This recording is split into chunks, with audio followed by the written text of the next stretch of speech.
Essays of Michel de Montaigne. Translated by Charles Cotton. Edited by William Carew Hazlitt. 1877. Contents of Volume 19. 13. Of Experience. Chapter 13 of Experience.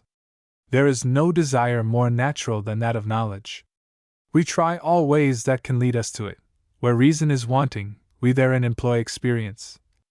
Per varios usus artem experientia fecit, exemplo monstranti viam.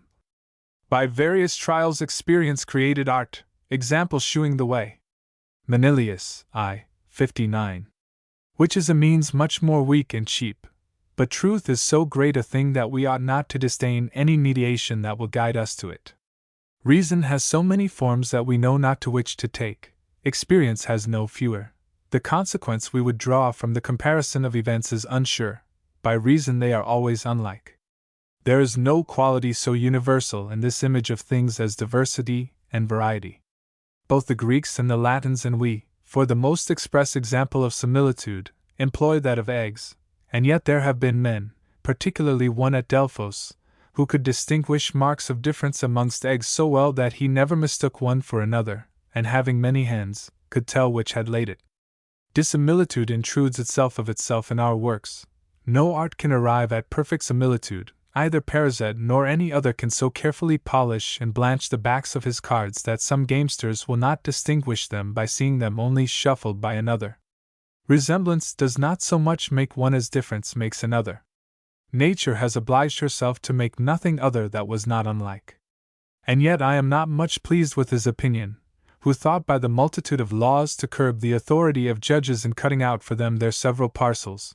He was not aware that there is as much liberty and latitude in the interpretation of laws as in their form, and they but fool themselves, who think to lessen and stop our disputes by recalling us to the express words of the Bible. Forasmuch as our mind does not find the field less spacious wherein to controvert the sense of another, than to deliver his own, and as if there were less animosity and tartness in commentary than in invention. We see how much he was mistaken. For we have more laws in France than all the rest of the world put together, and more than would be necessary for the government of all the worlds of Epicurus.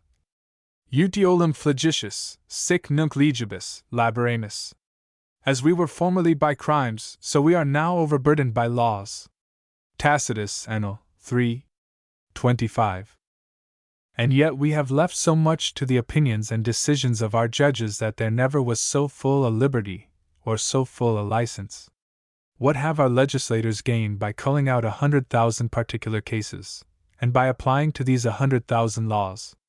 This number holds no manner of proportion with the infinite diversity of human actions. The multiplication of our inventions will never arrive at the variety of examples.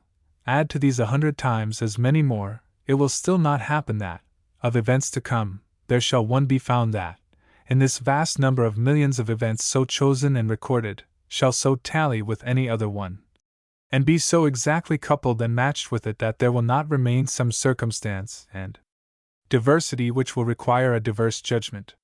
There is little relation betwixt our actions, which are in perpetual mutation, and fixed and immutable laws. The most to be desired are those that are the most rare, the most simple and general. And I am even of opinion that we had better have none at all than to have them in so prodigious a number as we have.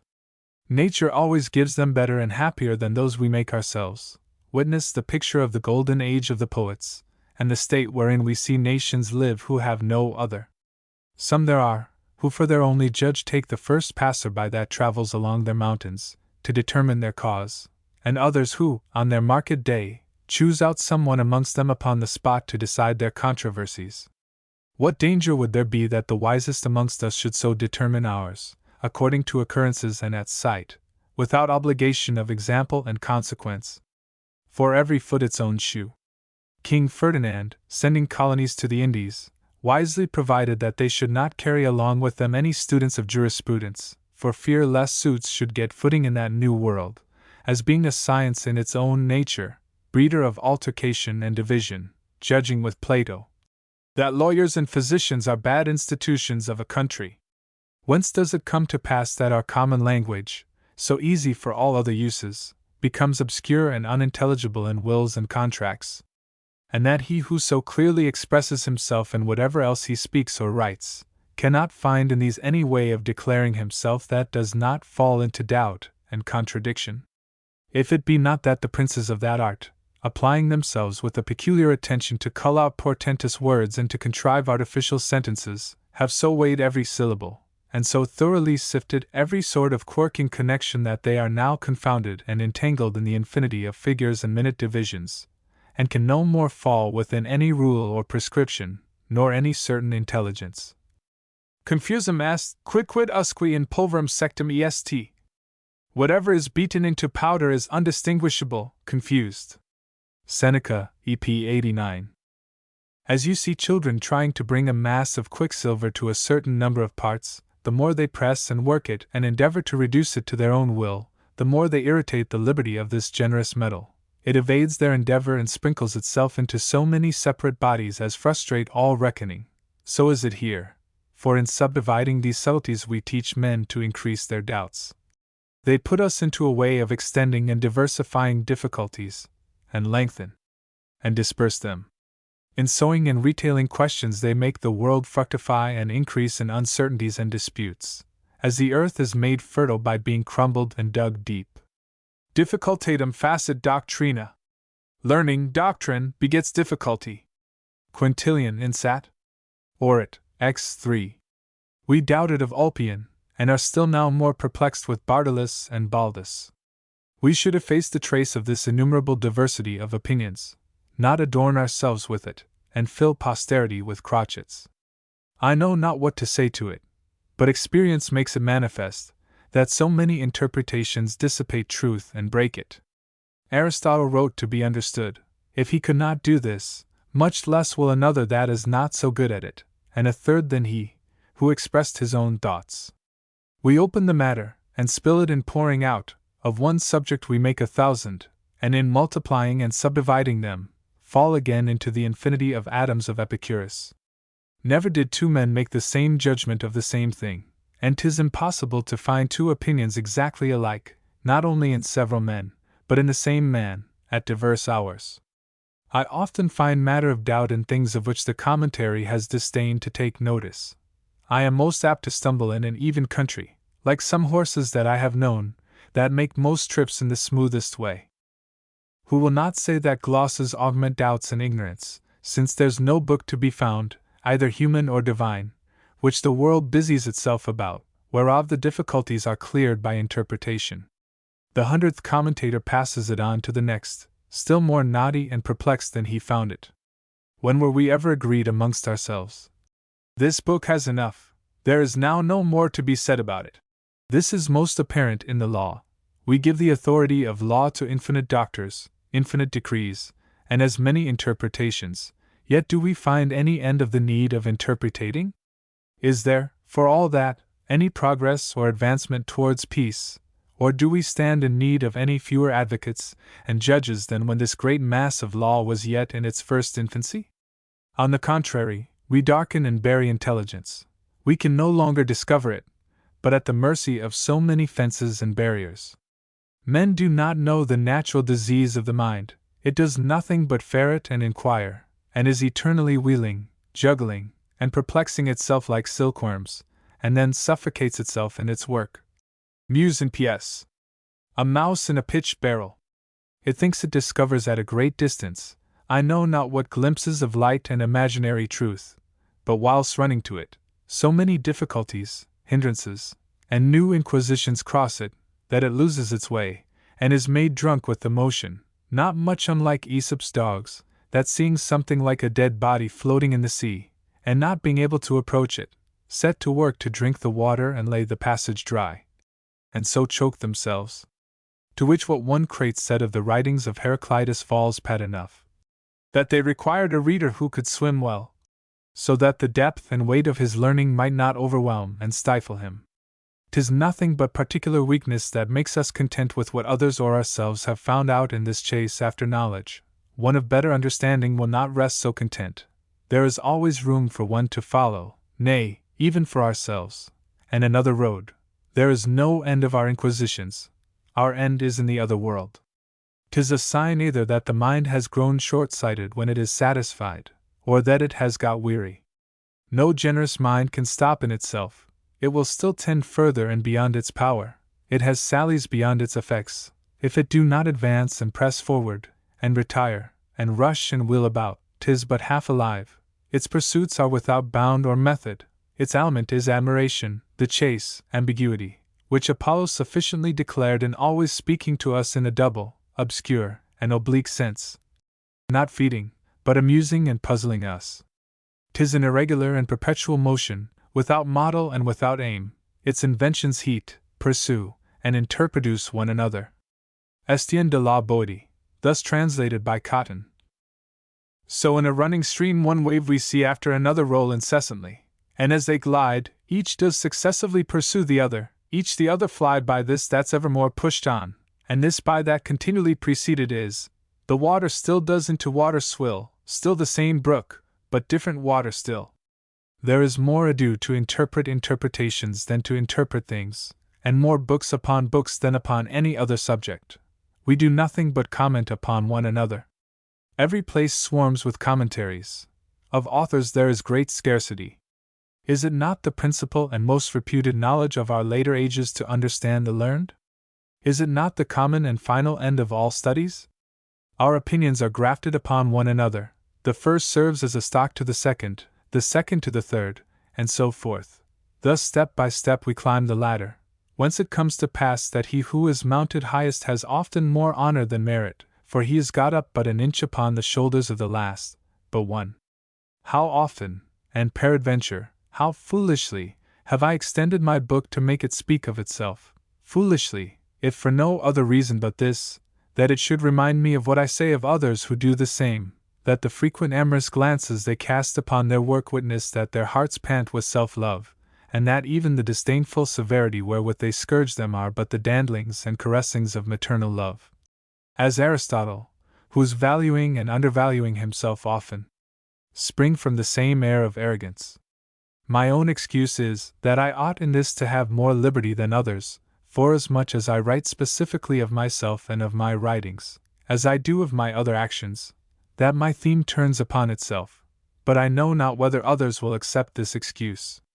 I observed in Germany that Luther has left as many divisions and disputes about the doubt of his opinions, and more, than he himself raised upon the Holy Scriptures. Our contest is verbal. I ask what nature is, what pleasure, circle, and substitution are. The question is about words, and is answered accordingly. A stone is a body, but if a man should further urge, and what is a body? Substance. And what is substance? And so on, he would drive the respondent to the end of his Caelin. Caelin, Ambrogio de Caelpio, a famous lexicographer of the 15th century. His polyglot dictionary became so famous that Caelpin became a common appellation for a lexicon. We exchange one word for another, and often for one less understood. I better know what man is than I know what animal is, or mortal, or rational. To satisfy one doubt, they give me three, 'tis the Hydra's head. Socrates asked Menon what virtue was. There is, says Menon, the virtue of a man and of a woman, of a magistrate and of a private person, of an old man and of a child. Very fine, cried Socrates. We were in quest of one virtue, and thou hast brought us a whole swarm. We put one question, and they return us a whole hive. As no event, no face, entirely resembles another, so do they not entirely differ, an ingenious mixture of nature. If our faces were not alike, we could not distinguish man from beast. If they were not unlike, we could not distinguish one man from another.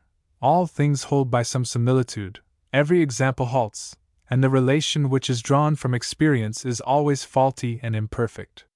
Comparisons are ever coupled at one end or other, so do the laws serve, and are fitted to every one of our affairs, by some wrested, biased, and forced interpretation. Since the ethic laws, that concern the particular duty of every one in himself, are so hard to be framed, as we see they are, 'tis no wonder if those which govern so many particulars are much more so. Do but consider the form of this justice that governs us. 'Tis a true testimony of human weakness, so full is it of error and contradiction. what we find to be favor and severity in justice, and we find so much of them both, that I know not whether the medium is as often met with our sickly and unjust members of the very body and essence of justice. Some country people have just brought me news in great haste, that they presently left in a forest of mine a man with 100 wounds upon him, who was yet breathing, and begged of them water for pity's sake, and help to carry him to some place of relief.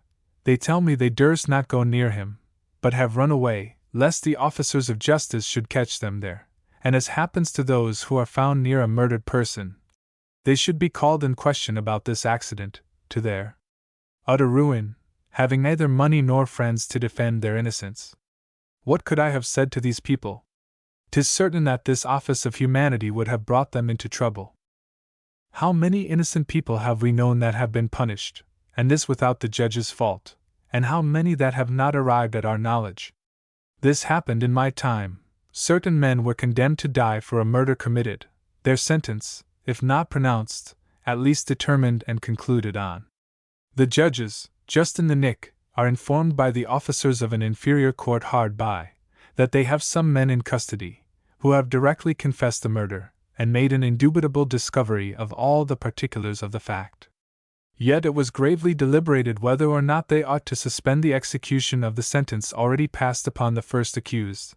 They considered the novelty of the example judicially, and the consequence of reversing judgments, that the sentence was passed, and the judges deprived of repentance, and in the result, these poor devils were sacrificed by the forms of justice. Philip, or some other, provided against a like inconvenience after this manner. He had condemned a man in a great fine towards another by an absolute judgment. The truth some time after being discovered, he found that he had passed an unjust sentence. On one side was the reason of the cause, on the other side the reason of the judicial forms. He in some sort satisfied both, leaving the sentence in the state it was, and out of his own purse recompensing the condemned party. But he had to do with a reparable affair. My men were irreparably hanged. How many condemnations have I seen more criminal than the crimes themselves? All which makes me remember the ancient opinions, that 'tis of necessity a man must do wrong by retail who will do right in gross, and injustice in little things, who would come to do justice in great, that human justice is formed after the model of physic, according to which, all that is useful is also just and honest, and of what is held by the Stoics, that nature herself proceeds contrary to justice in most of her works, and of what is received by the Cyrenaics, that there is nothing just of itself, but that customs and laws make justice, and what the Theodorians held that theft, sacrilege, and all sorts of uncleanness, are just in a sage if he knows them to be profitable to him. There is no remedy. I am in the same case that Alcibiades was, that I will never, if I can help it, put myself into the hands of a man who may determine as to my head, where my life and honor shall more depend upon the skill and diligence of my attorney than on my own innocence. I would venture myself with such justice as would take notice of my good deeds as well as my ill, where I had as much to hope as to fear. Indemnity is not sufficient pay to a man who does better than not to do amiss. Our justice presents to us but one hand, and that the left hand too. Let him be who he may, he shall be sure to come off with loss. In China, of which kingdom the government and arts, without commerce with or knowledge of ours, surpass our examples in several excellent features, and of which the history teaches me how much greater and more various the world is than either the ancients, or we have been able to penetrate, the officers deputed by the prince to visit the state of his provinces, as they punish those who behave themselves ill in their charge, so do they liberally reward those who have conducted themselves better than the common sort, and beyond the necessity of their duty. These there present themselves, not only to be approved but to get, not simply to be paid, but to have a present made to them. No judge, thank God, has ever yet spoken to me in the quality of a judge, upon any account whatever, whether my own or that of a third party, whether criminal or civil, nor no prison has ever received me, not even to walk there. Imagination renders the very outside of a jail displeasing to me. I am so enamored of liberty, that should I be interdicted the access to some corner of the Indies, I should live a little less at my ease, and whilst I can find earth or air open elsewhere, I shall never lurk in any place where I must hide myself. My God! How else should I endure the condition wherein I see so many people, nailed to a corner of the kingdom, deprived of the right to enter the principal cities and courts, and the liberty of the public roads, for having quarreled with our laws? If those under which I live should shake a finger at me by way of menace, I would immediately go seek out others, let them be where they would. All my little prudence in the civil wars wherein we are now engaged is employed that they may not hinder my liberty of going and coming. Now, the laws keep up their credit, not for being just, but because they are laws. 'Tis the mystic foundation of their authority. They have no other, and it well answers their purpose. They are often made by fools, still oftener by men who, out of hatred to equality, fail in equity, but always by men, vain and irresolute authors. There is nothing so much, nor so grossly, nor so ordinarily faulty, as the laws. Whoever obeys them because they are just, does not justly obey them as he ought. Our French laws, by their irregularity and deformity, lend, in some sort, a helping hand to the disorder and corruption that all manifest in their dispensation and execution. The command is so perplexed and inconstant, that it in some sort excuses alike disobedience and defect in the interpretation, the administration, and the observation of it. What fruit then soever we may extract from experience, that will little advantage our institution, which we draw from foreign examples, if we make so little profit of that we have of our own, which is more familiar to us, and doubtless sufficient to instruct us in that whereof we have need. I study myself more than any other subject. 'Tis my metaphysic, my physic. Quis Deus hanc mundi temperat arte domum, qua venit exoriens, qua deficit, unde coactus cornibus in plenum menstrua luna redit, unde celo superant venti, quid flammini captet iuris, et in nubes unde prenis aqua, sit ventura dies mundi quae subruit arses. What god may govern with skill this dwelling of the world? Whence rises the monthly moon, whither wanes she? How is it that her horns are contracted and reopen? Whence do winds prevail on the main? What does the east wind court with its blasts? And whence are the clouds perpetually supplied with water? Is a day to come which may undermine the world? Propertius 3. 5, 26. Quirite quos agitat mundi labor. Ask whom the cares of the world trouble. Lucan I. 4:17. In this universality, I suffer myself to be ignorantly and negligently led by the general law of the world. I shall know it well enough when I feel it. My learning cannot make it alter its course. It will not change itself for me. 'Tis folly to hope it, and a greater folly to concern oneself about it, seeing it is necessarily alike public and common. The goodness and capacity of the governor ought absolutely to discharge us of all care of the government. Philosophical inquisitions and contemplations serve for no other use but to increase our curiosity. The philosophers, with great reason, send us back to the rules of nature, but they have nothing to do with so sublime a knowledge. They falsify them, and present us her face painted with too high and too adulterate a complexion, whence spring so many different pictures of so uniform a subject. As she has given us feet to walk with, so has she given us prudence to guide us in life, not so ingenious, robust, and pompous a prudence as that of their invention, but yet one that is easy, quiet, and salutary, and that very well performs what the other promises, in him who has the good luck to know how to employ it sincerely and regularly, that is to say, according to nature. The most simply to commit one's self to nature is to do it most wisely. Oh, what a soft, easy, and wholesome pillow is ignorance and incuriosity, whereon to repose a well-ordered head! I had rather understand myself well in myself, than in Cicero. Of the experience I have of myself, I find enough to make me wise if I were but a good scholar. Whoever will call to mind the excess of his past anger, and to what a degree that fever transported him, will see the deformity of this passion better than in Aristotle, and conceive a more just hatred against it. Whoever will remember the ills he has undergone, those that have threatened him, and the light occasions that have removed him from one state to another, will by that prepare himself for future changes, and the knowledge of his condition. The life of Caesar has no greater example for us than our own. Though popular and of command, 'tis still a life subject to all human accidents. Let us but listen to it, we apply to ourselves all whereof we have principal need. Whoever shall call to memory how many and many times he has been mistaken in his own judgment, is he not a great fool if he does not ever after suspect it? When I find myself convinced, by the reason of another, of a false opinion, I do not so much learn what he has said to me that is new and the particular ignorance. That would be no great acquisition, as, in general, I learn my own debility and the treachery of my understanding, whence I extract the reformation of the whole mass.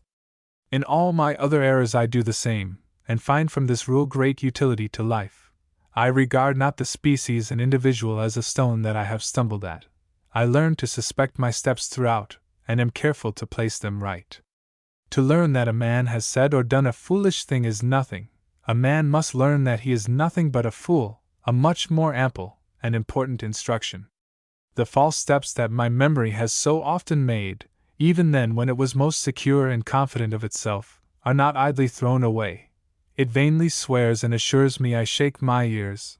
The first opposition that is made to its testimony puts me into suspense, and I durst not rely upon it in anything of moment, nor warrant it in another person's concerns. And were it not that what I do for want of memory, others do more often for want of good faith, I should always, in matter of fact, rather choose to take the truth from another's mouth than from my own. If every one would pry into the effects and circumstances of the passions that sway him, as I have done into those which I am most subject to, he would see them coming, and would a little break their impetuosity and career. They do not always seize us on a sudden. There is threatening in degrees. Fluctus uti primo copit cum albuscur vento, politum sisi talit mare, et altius undis erigit, indimo consurgit ad ethera fundo. As with the first wind the sea begins to foam, and swells, thence higher swells, and higher raises the waves, till the ocean rises from its depths to the sky. Aeneid 7. 528. Judgment holds in the magisterial seat, at least it carefully endeavors to make it so. It leaves my appetites to take their own course, hatred and friendship, nay, even that I bear to myself, without change or corruption. If it cannot reform the other parts according to its own model, at least it suffers not itself to be corrupted by them, but plays its game apart. The advice to every one, to know themselves, should be of important effect, since that God of wisdom and light caused it to be written on the front of his temple, at Delphi, as comprehending all he had to advise us. Plato says also, that prudence is no other thing than the execution of this ordinance, and Socrates minutely verifies it in Xenophon. The difficulties and obscurity are not discerned in any science but by those who are got into it, for a certain degree of intelligence is required to be able to know that a man knows not, and we must push against the door to know whether it be bolted against us or no, whence this Platonic subtlety springs, that neither they who know are to inquire, forasmuch as they know, nor they who do not know, forasmuch as to inquire they must know what they inquire of. So in this, of knowing a man's self, that every man is seen so resolved and satisfied with himself, that every man thinks himself sufficiently intelligent, signifies that every one knows nothing about the matter, as Socrates gives Euthydemus to understand. I, who profess nothing else, therein find so infinite a depth and variety, that all the fruit I have reaped from my learning serves only to make me sensible how much I have to learn. To my weakness, so often confessed, I owe the propension I have to modesty, to the obedience of belief prescribed me, to a constant coldness and moderation of opinions, and a hatred of that troublesome and wrangling arrogance, wholly believing and trusting in itself, the capital enemy of discipline and truth. Do but hear them domineer, the first fopperies they utter, 'tis in the style wherewith men establish religions and laws. Nihil est turpius, quam cognitione et perceptions assertionem approbationem preoccur. Nothing is worse than that assertion and decision should precede knowledge and perception. Cicero Acdi 13. Aristarchus said that anciently there were scarce 7 sages to be found in the world, and in his time scarce so many fools. Have not we more reason than he to say so in this age of ours? Affirmation and obstinacy are express signs of want of wit. This fellow may have knocked his nose against the ground 100 times in a day, yet he will be at his ergos as resolute and sturdy as before. You would say he had had some new soul and vigor of understanding infused into him since, and that it happened to him, as to that ancient son of the earth, who took fresh courage and vigor by his fall. Cui cum tediger parentum, jam defecta vigent renovator robor membra, whose broken limbs, when they touched his mother earth, immediately new force acquired. Lucan 4. 599. Does not this incorrigible coxcomb think that he assumes a new understanding by undertaking a new dispute? 'Tis by my own experience that I accuse human ignorance, which is, in my opinion, the surest part of the world's school. Such as will not conclude it in themselves, by so vain an example as mine, or their own, let them believe it from Socrates, the master of masters, for the philosopher Antisthenes said to his disciples, "Let us go and hear Socrates, there I will be a pupil with you," and maintaining this doctrine of the Stoic sect, that virtue was sufficient to make a life completely happy, having no need of any other thing whatever, except of the force of Socrates, added he.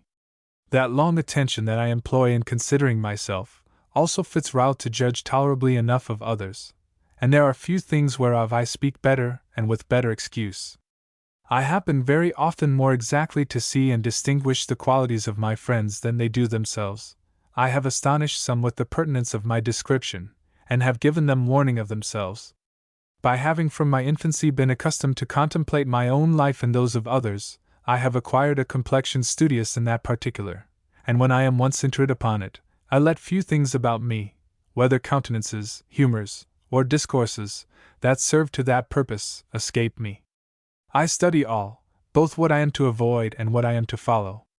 Also in my friends I discover by their productions their inward inclinations, not by arranging this infinite variety of so diverse and unconnected actions into certain species and chapters, and distinctly distributing my parcels and divisions under known heads and classes.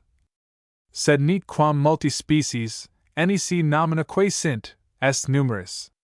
But neither can we enumerate how many kinds there what are their names. Virgil, George 2. 103. The wise speak and deliver their fancies more specifically, and piece by piece. I, who see no further into things than as use informs me, present mine generally without rule and experimentally. I pronounce my opinion by disjointed articles, as a thing that cannot be spoken at once and in gross. Relation and conformity are not to be found in such low and common souls as ours. Wisdom is a solid and entire building, of which every piece keeps its place and bears its mark. Sola sapientia in esse tota conversa est. Wisdom only is wholly within itself. Cicero, De Fin. 3. 7. I leave it to artists, and I know not whether or no they will be able to bring it about, in so perplexed, minute, and fortuitous a thing, to marshal into distinct bodies this infinite diversity of faces, to settle our inconstancy, and set it in order. I do not only find it hard to piece our actions to one another, but I moreover find it hard properly to design each by itself by any principal quality, so ambiguous and variform they are with diverse lights.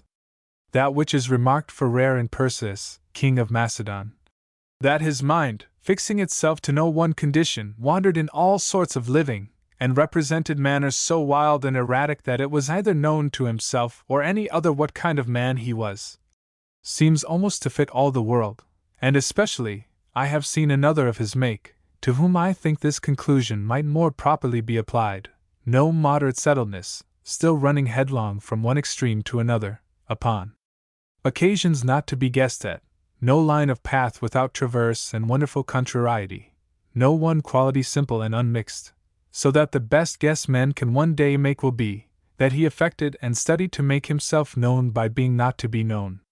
A man had need have sound ears to hear himself frankly criticized, and as there are few who can endure to hear it without being nettled, those who hazard the undertaking it to us manifest a singular effect of friendship, for 'tis to love sincerely indeed, to venture to wound and offend us, for our own good.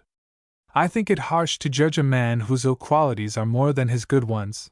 Plato requires 3 things in him who will examine the soul of another: knowledge, benevolence, boldness.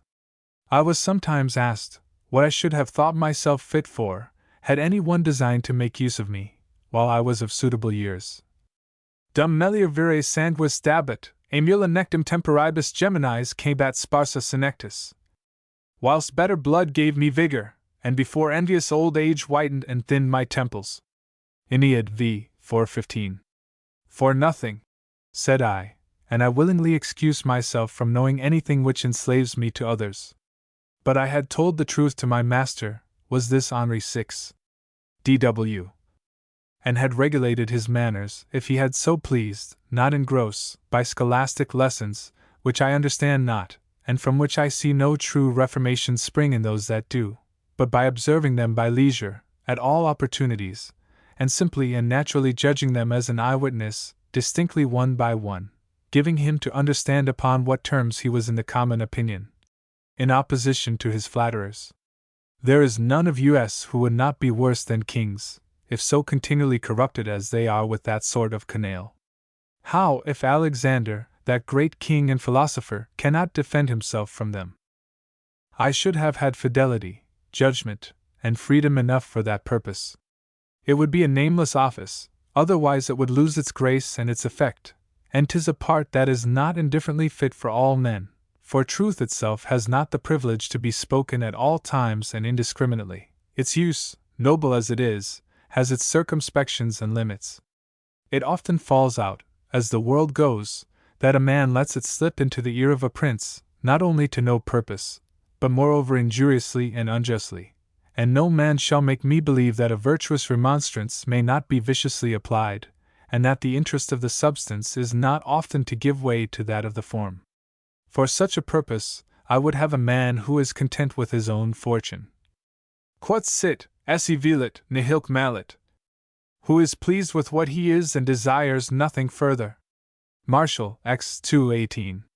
And of moderate station, forasmuch as, on the one hand, he would not be afraid to touch his master's heart to the quick, for fear by that means of losing his preferment, and on the other hand, being of no high quality, he would have more easy communication with all sorts of people. I would have this office limited to only one person, for to allow the privilege of his liberty and privacy to many, would beget an inconvenient irreverence, and of that one, I would above all things require the fidelity of silence.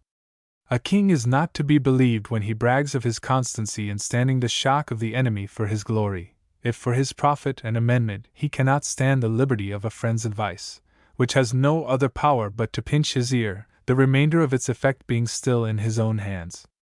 Now, there is no condition of men whatever who stand in so great need of true and free advice and warning, as they do, they sustain a public life, and have to satisfy the opinion of so many spectators, that, as those about them conceal from them whatever should divert them from their own way, they insensibly find themselves involved in the hatred and detestation of their people, often upon occasions which they might have avoided without any prejudice even of their pleasures themselves, had they been advised and set right in time.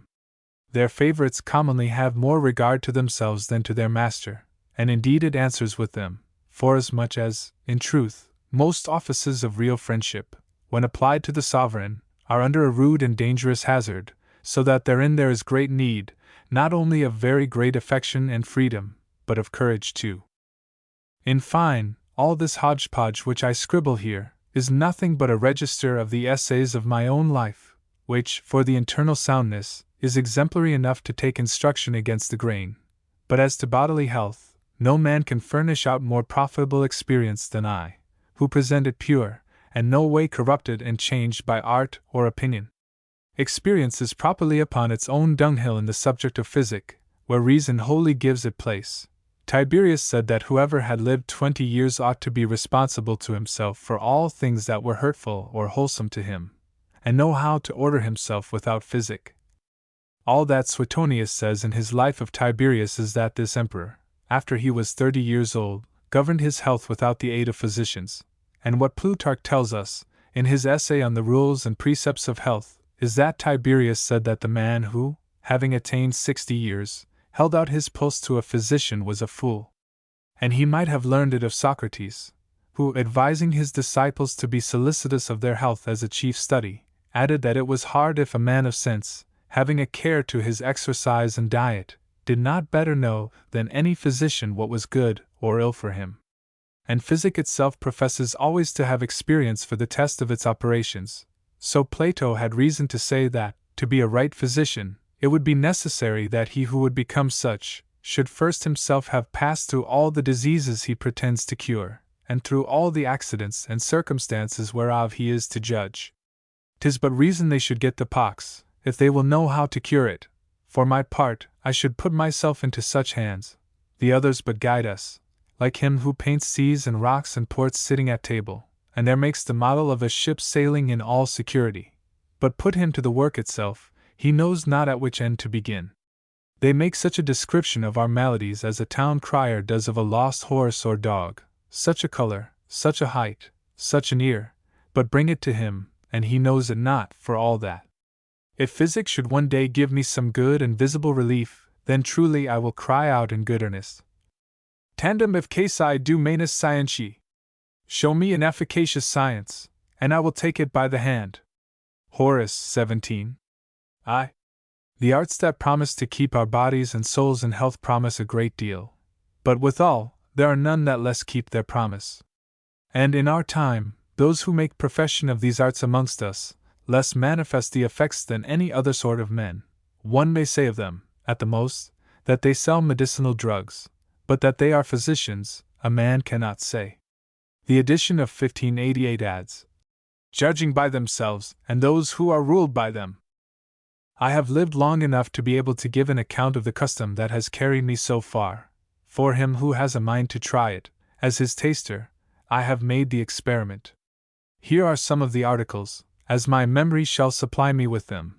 I have no custom that has not varied according to circumstances, but I only record those that I have been best acquainted with, and that hitherto have had the greatest possession of me. My form of life is the same in sickness as in health. The same bed, the same hours, the same meat, and even the same drink, serve me in both conditions alike. I add nothing to them but the moderation of more or less, according to my strength and appetite. My health is to maintain my wonted state without disturbance.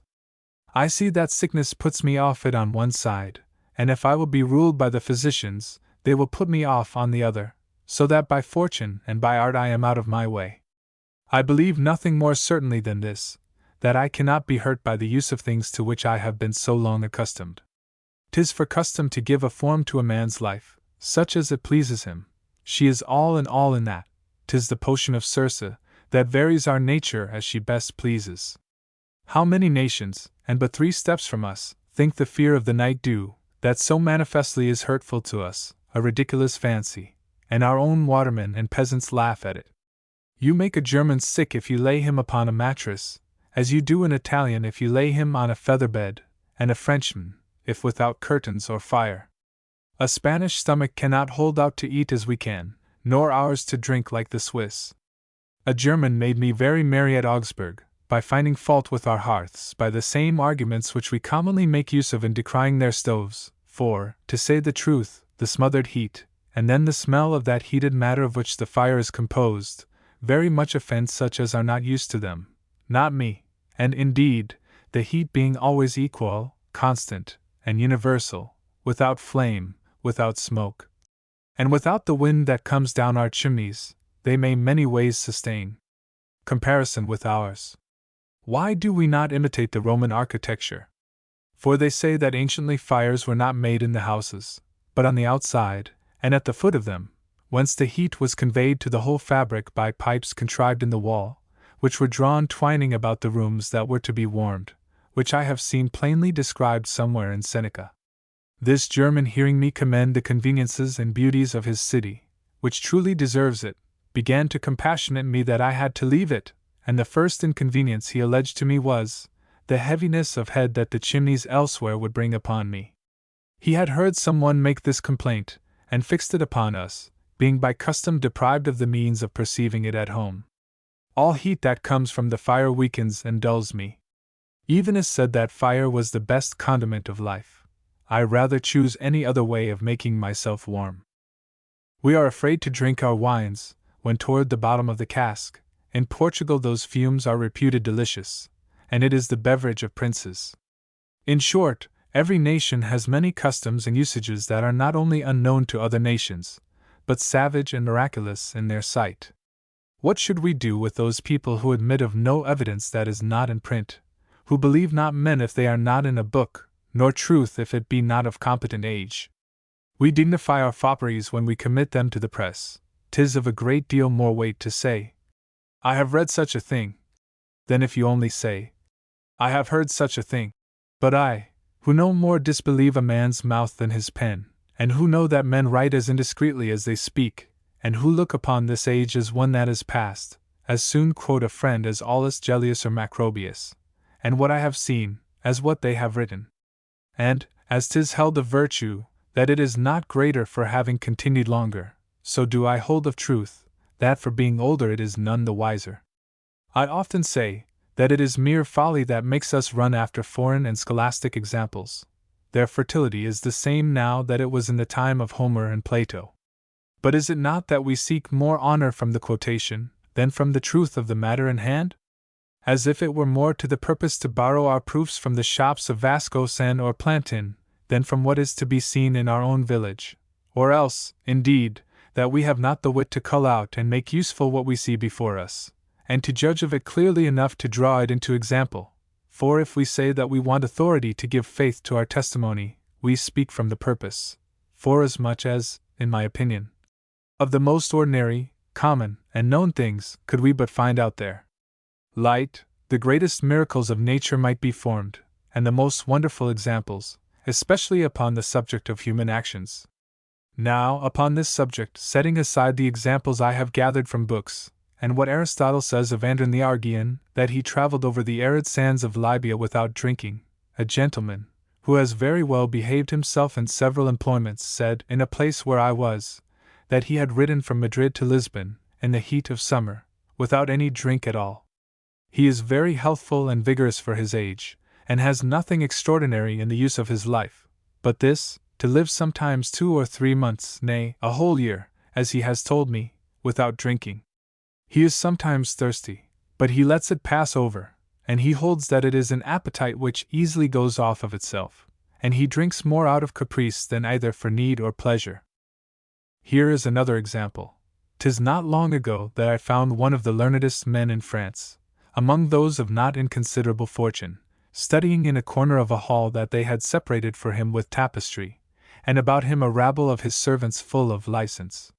He told me, and Seneca almost says the same of himself, he made an advantage of this hubbub, that, beaten with this noise, he so much the more collected and retired himself into himself for contemplation, and that this tempest of voices drove back his thoughts within himself. Being a student at Padua, he had his study so long situated amid the rattle of coaches and the tumult of the square, that he not only formed himself to the contempt, but even to the use of noise, for the service of his studies. Socrates answered Alcibiades, who was astonished how he could endure the perpetual scolding of his wife. Why, said he, as those do who are accustomed to the ordinary noise of wheels drawing water. I am quite otherwise.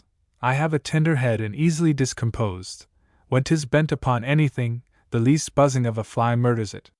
Seneca in his youth having warmly espoused the example of Sextius, of eating nothing that had died, for a whole year dispensed with such food, and, as he said, with pleasure, and discontinued it that he might not be suspected of taking up this rule from some new religion by which it was prescribed, he adopted, in like manner, from the precepts of Attalus a custom not to lie upon any sort of bedding that gave way under his weight, and, even to his old age, made use of such as would not yield to any pressure. What the usage of his time made him account roughness, that of ours makes us look upon as effeminacy.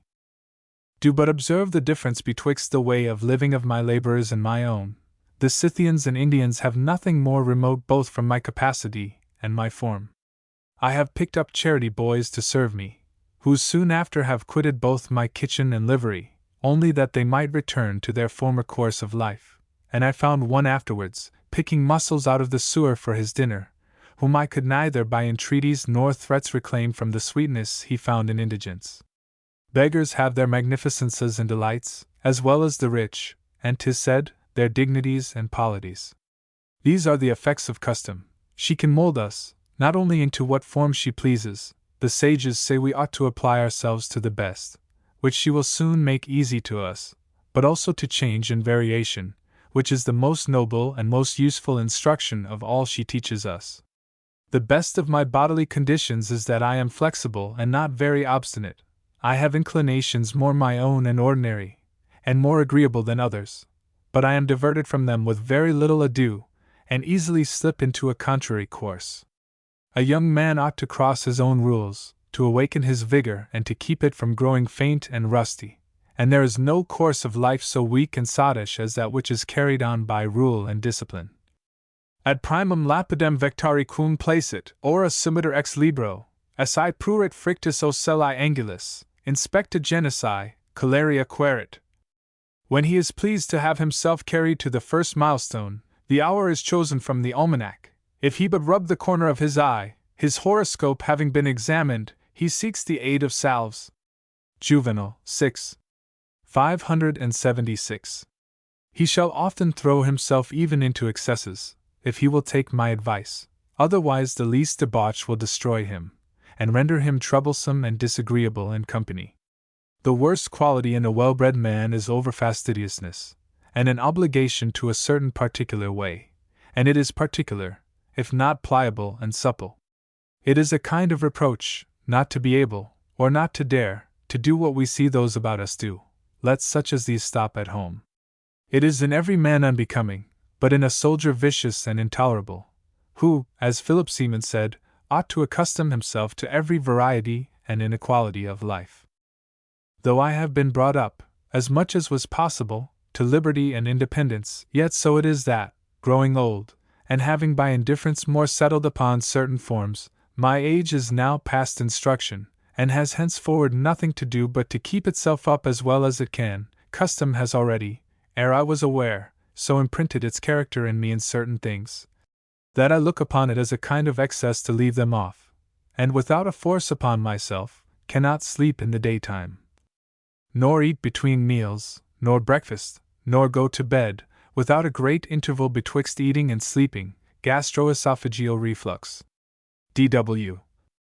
As of 3 hours after supper, nor get children but before I sleep, nor get them standing, nor endure my own sweat, nor quench my thirst either with pure water or pure wine, nor keep my head long bare, nor cut my hair after dinner, and I should be as uneasy without my gloves as without my shirt, or without washing when I rise from table or out of my bed, and I could not lie without a canopy and curtains, as if they were essential things. I could dine without a tablecloth, but without a clean napkin, after the German fashion, very incommodiously. I follow them more than the Germans or Italians do, and make but little use either of spoon or fork. I complain that they did not keep up the fashion, begun after the example of kings, to change our napkin at every service, as they do our plate.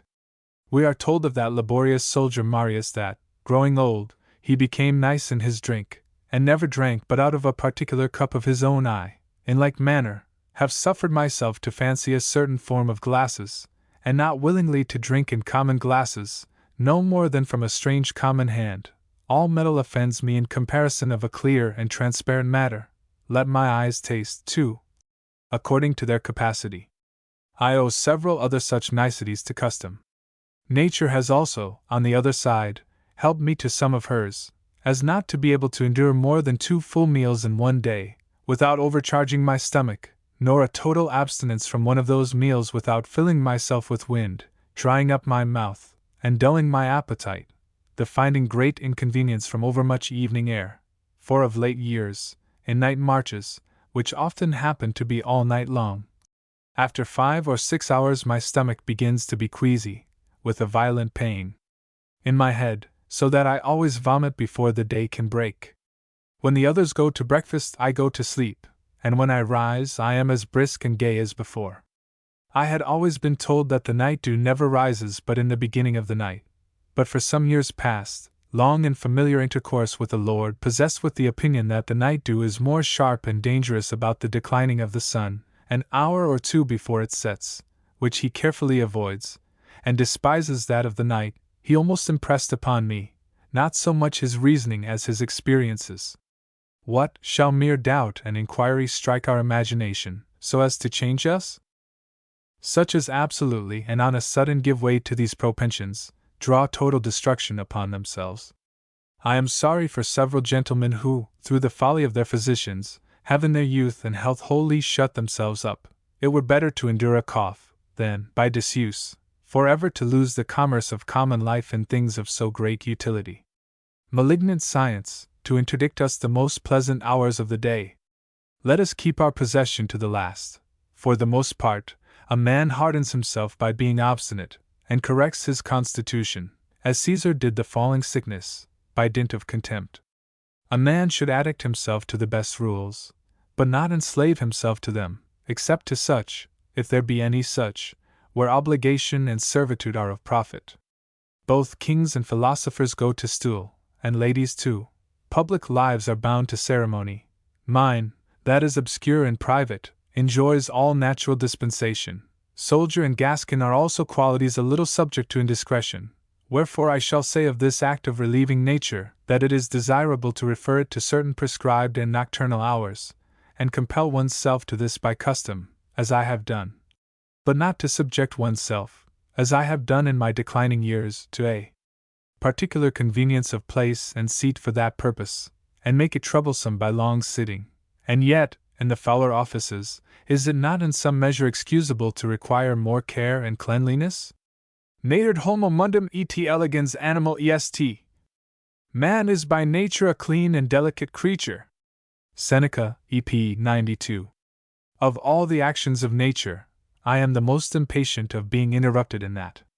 I have seen many soldiers troubled with the unruliness of their bellies, whereas mine and I never fail of our punctual assignation, which is at leaping out of bed, if some indispensable business or sickness does not molest us.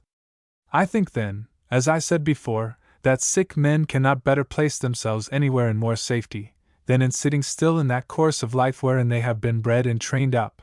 Change, be it what it will, distempers and puts one out. Do you believe that chestnuts can hurt a Perigordin or a Lucchese, or milk and cheese the mountain people? We enjoin them not only a new, but a contrary, method of life, a change that the healthful cannot endure. Prescribe water to a Breton of 70. Shut a seaman up in a stove, forbid a Basque footman to walk, you will deprive them of motion, and in the end of air and light. And vivere tanti est? Cogimur assutus animum suspendere rebus, ac, et vivamus, vivere decinimus. Hos superes rear, capus et spirabilis air et lux, qua regimur, redditor ipsa gravis. Is life worth so much? We are compelled to withhold the mind from things to which we are accustomed, and that we may live, we cease to live.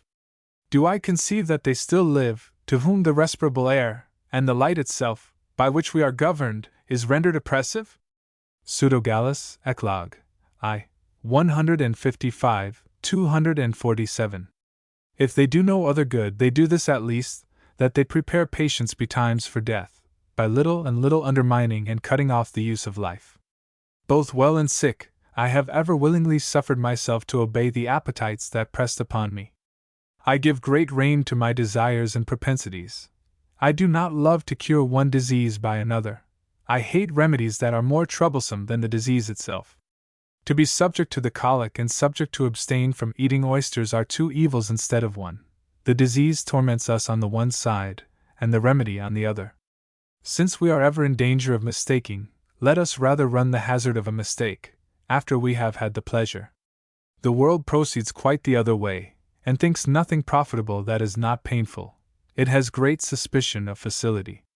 My appetite, in various things, has of its own accord happily enough accommodated itself to the health of my stomach. Relish and pungency in sauces were pleasant to me when young, my stomach disliking them since, my taste incontinently followed. Wine is hurtful to sick people, and 'tis the first thing that my mouth then finds distasteful, and with an invincible dislike. Whatever I take against my liking does me harm, and nothing hurts me that I eat with appetite and delight. I never received harm by any action that was very pleasant to me, and accordingly have made all medicinal conclusions largely give way to my pleasure, and I have, when I was young. Quem circumcursans hoc hoc sep Cupido fulgebat crocinc splendidus in tunic. When Cupid, fluttering round me here and there, shone in his rich purple mantle. Catullus, 66. 133. Given myself the rein as licentiously and inconsiderately to the desire that was predominant in me, as any other whomsoever. Et militavi non sine gloria. And I have played the soldier not ingloriously. Horace, Od. 3. 26-2. Yet more in continuation and holding out, than in sally. Sex me vix memini sustinuus vices. I can scarcely remember 6 bouts in one night. Ovid Amor, 3. 7, 26. 'Tis certainly a misfortune and a miracle at once to confess at what a tender age I first came under the subjection of love. It was, indeed, by chance, for it was long before the years of choice or knowledge. I do not remember myself so far back, and my fortune may well be coupled with that of Cortia, who could not remember when she was a maid. In tragus, celeresque pilae, mirandicae matri barbami. Thence the odor of the armpits, the precocious hair, and the beard which astonished my mother. Martial, 11. 22-7. Physicians modify their rules according to the violent longings that happen to sick persons, ordinarily with good success. This great desire cannot be imagined so strange and vicious, but that nature must have a hand in it. And then how easy a thing is it to satisfy the fancy? In my opinion, this part wholly carries it, at least, above all the rest. The most grievous and ordinary evils are those that fancy loads us with. This Spanish saying pleases me in several aspects. Defenda me Dios de mí. God defend me from myself. I am sorry when I am sick, that I have not some longing that might give me the pleasure of satisfying it. All the rules of physic would hardly be able to divert me from it. I do the same when I am well. I can see very little more to be hoped or wished for. 'Twere pity a man should be so weak and languishing, as not to have even wishing left to him. The art of physic is not so fixed, that we need be without authority for whatever we do. It changes according to climates and moons, according to Fernel and to Scaliger. Physicians to Henry II. If your physician does not think it good for you to sleep, to drink wine, or to eat such and such meats, never trouble yourself. I will find you another that shall not be of his opinion. The diversity of medical arguments and opinions embraces all sorts and forms. I saw a miserable sick person panting and burning for thirst, that he might be cured, who was afterwards laughed at for his pains by another physician, who condemned that advice as prejudicial to him. Had he not tormented himself to good purpose? There lately died of the stone a man of that profession, who had made use of extreme abstinence to contend with his disease. His fellow physicians say that, on the contrary, this abstinence had dried him up and baked the gravel in his kidneys. I have observed that both in wounds and sicknesses, speaking discomposes and hurts me, as much as any irregularity I can commit. My voice pains and tires me, for 'tis loud and forced, so that when I have gone to a whisper some great persons about affairs of consequence, they have often desired me to moderate my voice. This story is worth a diversion. Someone in a certain Greek school speaking loud as I do, the master of the ceremonies sent to him to speak softly. Tell him, then, he must send me, replied the other, the tone he would have me speak in. To which the other replied, that he should take the tone from the ears of him to whom he spake. It was well said, if it is to be understood. Speak according to the affair you are speaking about to your auditor. For if it mean, 'tis sufficient that he hear you, or govern yourself by him. I do not find it to be reason. The tone and motion of my voice carries with it a great deal of the expression and signification of my meaning, and 'tis I who am to govern it, to make myself understood. There is a voice to instruct, a voice to flatter, and a voice to reprehend. I will not only that my voice reach him, but, peradventure, that it strike and pierce him. When I rate my valet with sharp and bitter language, it would be very pretty for him to say, Pray, master, speak lower, I hear you very well. Est quidem vox ad auditum accommodata, non magnitudine sed proprietate. There is a certain voice accommodated to the hearing, not by its loudness, but by its propriety. Quintilian 11. 3. Speaking is half his who speaks, and half his who hears. The latter ought to prepare himself to receive it, according to its bias, as with tennis players, he who receives the ball shifts and prepares, according as he sees him move who strikes the stroke, and according to the stroke itself. Experience has, moreover, taught me this, that we ruin ourselves by impatience. Evils have their life and limits, their diseases and their recovery. The constitution of maladies is formed by the pattern of the constitution of animals. They have their fortune and their days limited from their birth. He who attempts imperiously to cut them short by force in the middle of their course, lengthens and multiplies them, and incenses instead of appeasing them. I am of Crantor's opinion, that we are either obstinately and deftly to oppose evils, nor succumb to them from want of courage, but that we are naturally to give way to them, according to their condition and our own. We ought to grant free passage to diseases. I find they stay less with me, who let them alone, and I have lost some, reputed the most tenacious and obstinate, by their own decay, without help and without art, and contrary to its rules. Let us a little permit nature to take her own way, she better understands her own affairs than we. But such an one died of it, and so shall you, if not of that disease, of another. And how many have not escaped dying, who have had 3 physicians at their tails? Example is a vague and universal mirror, and of various reflections. If it be a delicious medicine, take it, 'tis always so much present good. I will never stick at the name nor the color. If it be pleasant and grateful to the palate, pleasure is one of the chiefest kinds of profit. I have suffered colds, gouty defluxions, relaxations, palpitations of the heart, megrims, and other accidents, to grow old and die in time a natural death. I have so lost them when I was half fit to keep them, they are sooner prevailed upon by courtesy than huffing. We must patiently suffer the laws of our condition. We are born to grow old, to grow weak, and to be sick, in despite of all medicine. 'Tis the first lesson the Mexicans teach their children. So soon as ever they are born they thus salute them. Thou art come into the world, child, to endure, suffer, and say nothing.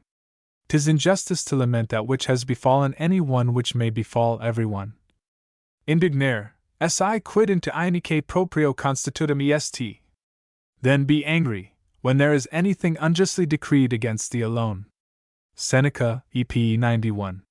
See an old man who begs of God that he will maintain his health vigorous and entire, that is to say, that he restore him to youth. Stult, quid haec frustra votis puerilibus optus? Fool! Why do you vainly form these puerile wishes? Ovid, Trist, 111-8-2. Is it not folly? His condition is not capable of it. The gout, the stone, and indigestion are symptoms of long years, as heat, rains, and winds are of long journeys. Plato does not believe that Aesculapius troubled himself to provide by regimen to prolong life in a weak and wasted body, useless to his country and to his profession, or to beget healthful and robust children, and does not think this care suitable to the divine justice and prudence, which is to direct all things to utility. My good friend, your business is done. Nobody can restore you. They can, at the most, but patch you up, and prop you a little, and by that means prolong your misery an hour or 2. Non sicus instantem cupiens fulsire ruinam, diversis contra niditer obiesibus, don exerta dies, omni compage soluta, ipsum cum rebus subruit auxilium. Like one who, desiring to stay an impending ruin, places various props against it, till, in a short time, the house, the props, and all, giving way, fall together. Pseudogallus, I. 171. We must learn to suffer what we cannot evade. Our life, like the harmony of the world, is composed of contrary things, of diverse tones, sweet and harsh, sharp and flat, sprightly and solemn. The musician who should only affect some of these, what would he be able to do?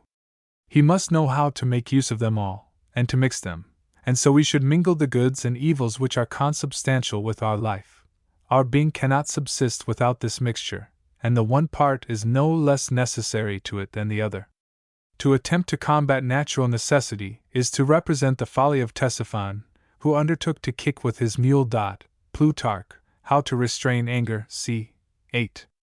I consult little about the alterations I feel, for these doctors take advantage. When they have you at their mercy, they surfeit your ears with their prognostics, and formerly surprising me, weakened with sickness, injuriously handled me with their dogmas and magisterial fopperies, one while menacing me with great pains, and another with approaching death. Hereby I was indeed moved and shaken, but not subdued nor jostled from my place, and though my judgment was neither altered nor distracted, yet it was at least disturbed. 'Tis always agitation and combat. Now, I use my imagination as gently as I can, and would discharge it, if I could, of all trouble and contest. A man must assist, flatter, and deceive it, if he can. My mind is fit for that office. It needs no appearances throughout. Could it persuade as it preaches, it would successfully relieve me. Will you have an example? It tells me that 'tis for my good to have the stone, that the structure of my age must naturally suffer some decay, and it is now time it should begin to disjoin and to confess a breach. 'Tis a common necessity, and there is nothing in it either miraculous or new. I therein pay what is due to old age, and I cannot expect a better bargain. That society ought to comfort me, being fallen into the most common infirmity of my age. I see everywhere men tormented with the same disease, and am honored by the fellowship, forasmuch as men of the best quality are most frequently afflicted with it. 'Tis a noble and dignified disease, that of such as are struck with it, few have it to a less degree of pain, that these are put to the trouble of a strict diet and the daily taking of nauseous potions, whereas I owe my better state purely to my good fortune. For some ordinary broths of aringo or burst wort that I have twice or thrice taken to oblige the ladies, who, with greater kindness than my pain was sharp, would needs present me half of theirs, seemed to me equally easy to take and fruitless in operation. The others have to pay 1,000 vows to Aesculapius, and as many crowns to their physicians, for the voiding a little gravel, which I often do by the aid of nature. Even the decorum of my countenance is not disturbed in company, and I can hold my water 10 hours, and as long as any man in health. The fear of this disease, says my mind, formerly affrighted thee, when it was unknown to thee. The cries and despairing groans of those who make it worse by their impatience, begot a horror in thee. 'Tis an infirmity that punishes the members by which thou hast most offended. Thou art a conscientious fellow. Quae venit in dine pena, delenda venit. We are entitled to complain of a punishment that we have not deserved.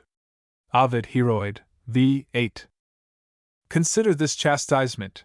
'Tis very easy in comparison of others, and inflicted with a paternal tenderness. Do but observe how late it comes. It only seizes on and incommodes that part of thy life which is, one way and another, sterile and lost, having, as it were by composition, given time for the license and pleasures of thy youth. The fear and the compassion that the people have of this disease serve thee for matter of glory, a quality whereof if thou bast thy judgment purified, and that thy reason has somewhat cured it, thy friends notwithstanding, discern some tincture in thy complexion. 'Tis a pleasure to hear it said of oneself what strength of mind, what patience. Thou art seen to sweat with pain, to turn pale and red, to tremble, to vomit blood, to suffer strange contractions and convulsions, at times to let great tears drop from thine eyes, to urine thick black and dreadful water, or to have it suppressed by some sharp and craggy stone, that cruelly pricks and tears the neck of the bladder, whilst all the while thou entertainest the company with an ordinary countenance, droning by fits with thy people, making one in a continuous discourse, now and then making excuse for thy pain, and representing thy suffering less than it is. Dost thou call to mind the men of past times, who so greedily sought diseases to keep their virtue in breath and exercise? Put the case that nature sets thee on, and impels thee to this glorious school, into which thou wouldst never have entered of thy own free will. If thou tellest me that it is a dangerous and mortal disease, what others are not so? For 'tis a physical cheat to expect any that they say do not go direct to death. What matters if they go thither by accident, or if they easily slide and slip into the path that leads us to it? But thou dost not die because thou art sick, thou diest because thou art living.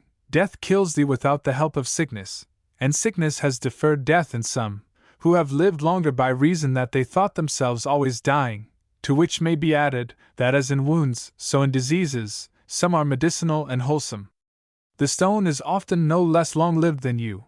We see men with whom it has continued from their infancy even to their extreme old age, and if they had not broken company, it would have been with them longer still. You more often kill it than it kills you. And though it should present to you the image of approaching death, were it not a good office to a man of such an age, to put him in mind of his end? And, which is worse, thou hast no longer anything that should make thee desire to be cured. Whether or no, common necessity will soon call thee away. Do but consider how skillfully and gently she puts thee out of concern with life, and weans thee from the world, not forcing thee with a tyrannical subjection, like so many other infirmities which thou sayest old men afflicted withal, that hold them in continual torment, and keep them in perpetual and unintermitted weakness and pains, but by warnings and instructions at intervals, intermixing long pauses of repose, as it were to give thee opportunity to meditate and ruminate upon thy lesson at thy own ease and leisure. To give thee means to judge aright, and to assume the resolution of a man of courage, it presents to thee the state of thy entire condition, both in good and evil, and one while a very cheerful and another an insupportable life, in one and the same day. If thou embracest not death, at least thou shakest hands with it once a month, whence thou hast more cause to hope that it will one day surprise thee without menace, and that being so often conducted to the waterside, but still thinking thyself to be upon the accustomed terms, thou and thy confidence will at one time or another be unexpectedly wafted over. A man cannot reasonably complain of diseases that fairly divide the time with health. I am obliged to fortune for having so often assaulted me with the same sort of weapons. She forms and fashions me by use, hardens and habituates me, so that I can know within a little for how much I shall be quit. For want of natural memory, I make one of paper, and as any new symptom happens in my disease, I set it down, whence it falls out that, having now almost passed through all sorts of examples, if anything striking threatens me, turning over these little loose notes, as the Sibylline leaves, I never fail of finding matter of consolation from some favorable prognostic in my past experience. Custom also makes me hope better for the time to come, for, the conduct of this clearing out having so long continued, 'tis to be believed that nature will not alter her course, and that no other worse accident will happen than what I already feel. And besides, the condition of this disease is not unsuitable to my prompt and sudden complexion. When it assaults me gently, I am afraid, for 'tis then for a great while. But it has, naturally, brisk and vigorous excesses. It claws me to purpose for a day or two. My kidneys held out an age without alteration, and I have almost now lived another, since they changed their state. Evils have their periods, as well as benefits. Peradventure, the infirmity draws towards an end. Age weakens the heat of my stomach, and its digestion being less perfect sends this crude matter to my kidneys. Why, at a certain revolution, may not the heat of my kidneys be also abated, so that they can no more petrify my phlegm, and nature find out some other way of purgation?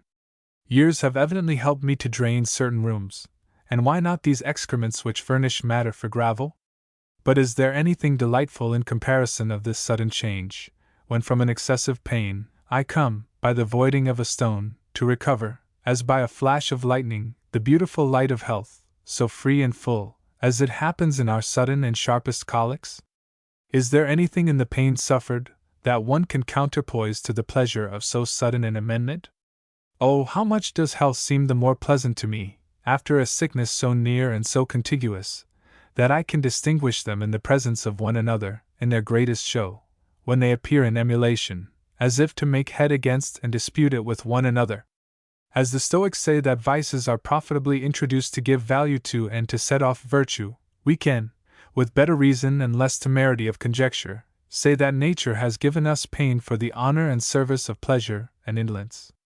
When Socrates, after his fetters were knocked off, felt the pleasure of that itching which the weight of them had caused in his legs, he rejoiced to consider the strict alliance betwixt pain and pleasure, how they are linked together by a necessary connection, so that by turns they follow and mutually beget one another, and cried out to good Aesop, that he ought out of this consideration to have taken matter for a fine fable. The worst that I see in other diseases is, that they are not so grievous in their effect as they are in their issue. A man is a whole year in recovering, and all the while full of weakness and fear. There is so much hazard, and so many steps to arrive at safety, that there is no end on't before they have unmuffled you of a kerchief, and then of a cap, before they allow you to walk abroad and take the air, to drink wine, to lie with your wife, to eat melons, 'tis odds you relapse into some new distemper. The stone has this privilege, that it carries itself clean off, whereas the other maladies always leave behind them some impression and alteration that render the body subject to a new disease, and lend a hand to one another. Those are excusable that content themselves with possessing us, without extending farther and introducing their followers. But courteous and kind are those whose passage brings us any profitable issue. Since I have been troubled with the stone, I find myself freed from all other accidents, much more, methinks, than I was before, and have never had any fever since. I argue that the extreme and frequent vomitings that I am subject to purge me, and, on the other hand, my distastes for this and that, and the strange fasts I am forced to keep, digest my peccant humors, and nature, with those stones, voids whatever there is in me superfluous and hurtful. Let them never tell me that it is a medicine too dear bought, for what avail so many stinking draughts, so many caustics, incisions, sweats, setons, diets, and so many other methods of cure, which often, by reason we are not able to undergo their violence and importunity, bring us to our graves. So that when I have the stone, I look upon it as physic, when free from it, as an absolute deliverance. And here is another particular benefit of my disease, which is, that it almost plays its game by itself, and lets me play mine, if I have only courage to do it, for, in its greatest fury, I have endured it 10 hours together on horseback. Do but endure only, you need no other regimen play, run, dine, do this and t'other, if you can, your debauch will do you more good than harm. Say as much to one that has the pox, the gout, or hernia. The other diseases have more universal obligations, rack our actions after another kind of manner, disturb our whole order, and to their consideration engage the whole state of life. This only pinches the skin. It leaves the understanding and the will wholly at our own disposal, and the tongue, the hands, and the feet. It rather awakens than stupefies you. The soul is struck with the ardor of a fever, overwhelmed with an epilepsy, and displaced by a sharp megrim, and, in short, astounded by all the diseases that hurt the whole mass and the most noble parts. This never meddles with the soul. If anything goes amiss with her, 'tis her own fault. She betrays, dismounts, and abandons herself. There are none but fools who suffer themselves to be persuaded that this hard and massive body which is baked in our kidneys is to be dissolved by drinks. Wherefore, when it is once stirred, there is nothing to be done but to give it passage, and, for that matter, it will itself make one. I moreover observe this particular convenience in it, that it is a disease wherein we have little to guess at. We are dispensed from the trouble into which other diseases throw us by the uncertainty of their causes, conditions, and progress, a trouble that is infinitely painful. We have no need of consultations and doctoral interpretations. The senses well enough inform us both what it is and where it is. By such like arguments, weak and strong, as Cicero with the disease of his old age, I try to rock asleep and amuse my imagination, and to dress its wounds. If I find them worse tomorrow, I will provide new stratagems. That this is true, I am come to that pass of late, that the least motion forces pure blood out of my kidneys. What of that?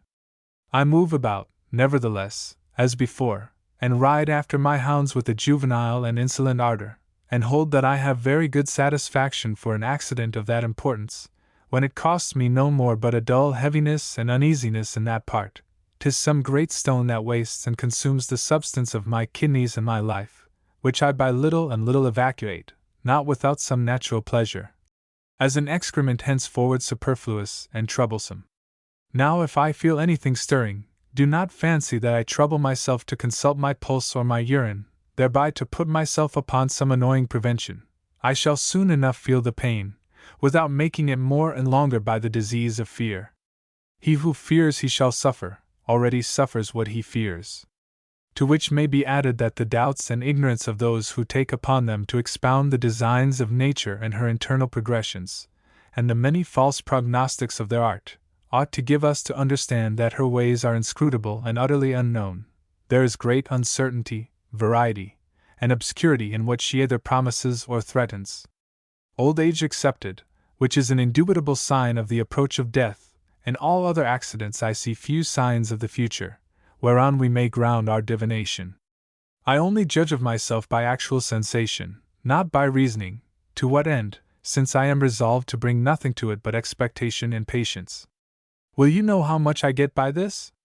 Observe those who do otherwise, and who rely upon so many diverse persuasions and counsels, how often the imagination presses upon them without any bodily pain.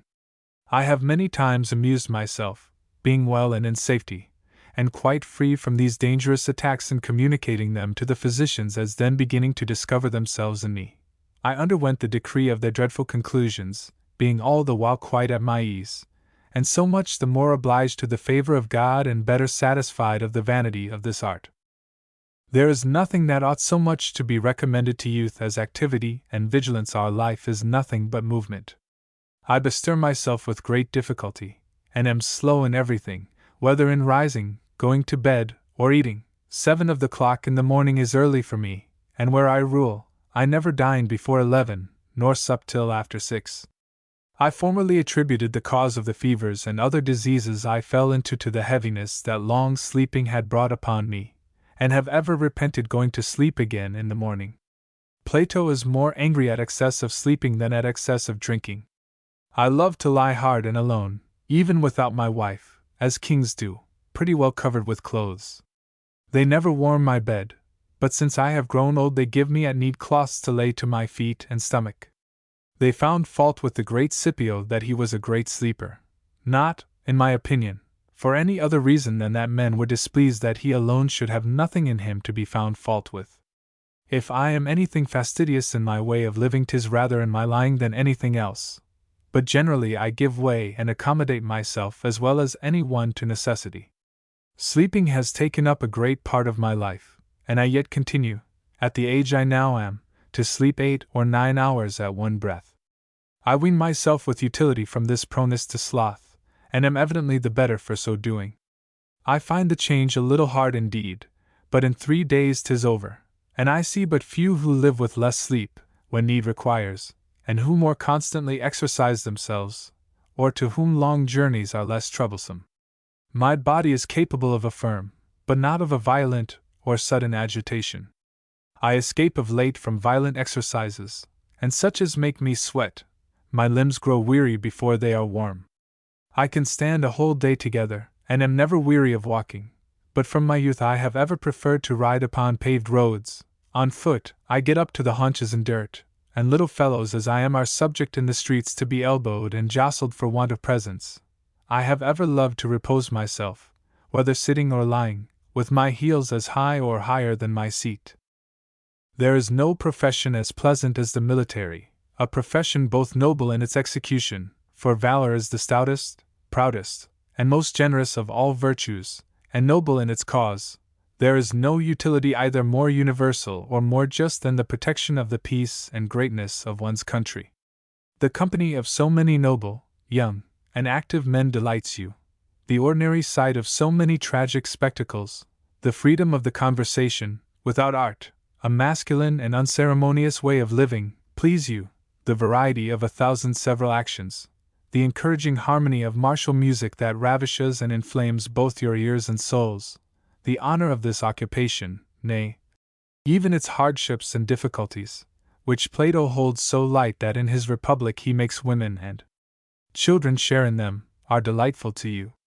You put yourself voluntarily upon particular exploits and hazards, according as you judge of their luster and importance, and a volunteer, find even life itself excusably employed. Pulchrumque mori securit in armis. 'Tis fine to die sword in hand. And he remembers that it is honorable to die in arms. Aeneid 2. 317. To fear common dangers that concern so great a multitude of men, not to dare to do what so many sorts of souls, what a whole people dare, is for a heart that is poor and mean beyond all measure. Company encourages even children. If others excel you in knowledge, in gracefulness, in strength, or fortune, you have alternative resources at your disposal, but to give place to them in stability of mind, you can blame no one for that but yourself. Death is more abject, more languishing and troublesome, in bed than in a fight, fevers and catarrhs as painful and mortal as a musket shot. Whoever has fortified himself valiantly to bear the accidents of common life need not raise his courage to be a soldier. Vivere, me Lucilii, military st. To live, my Lucilius, is to make war, to be a soldier. Seneca, EP 96. I do not remember that I ever had the itch, and yet scratching is one of nature's sweetest gratifications, and so much at hand, but repentance follows too near. I use it most in my ears, which are at intervals apt to itch. I came into the world with all my senses entire, even to perfection. My stomach is commodiously good, as also is my head and my breath, and for the most part uphold themselves so in the height of fevers. I have passed the age to which some nations, not without reason, have prescribed so just a term of life that they would not suffer men to exceed it, and yet I have some intermissions, though short and inconstant, so clean and sound as to be little inferior to the health and pleasantness of my youth. I do not speak of vigor and sprightliness. 'Tis not reason they should follow me beyond their limits. Non hoc amplius est liminis, aut aqui coelestis, patiens latis. I am no longer able to stand waiting at a door in the rain. Horace, Od. 3. 10-9. My face and eyes presently discover my condition. All my alterations begin there, and appear somewhat worse than they really are. My friends often pity me before I feel the cause in myself. My looking-glass does not frighten me, for even in my youth it has befallen me more than once to have a scurvy complexion and of ill augury, without any great consequence, so that the physicians, not finding any cause within answerable to that outward alteration, attributed it to the mind and to some secret passion that tormented me within, but they were deceived. If my body would govern itself as well, according to my rule, as my mind does, we should move a little more at our ease.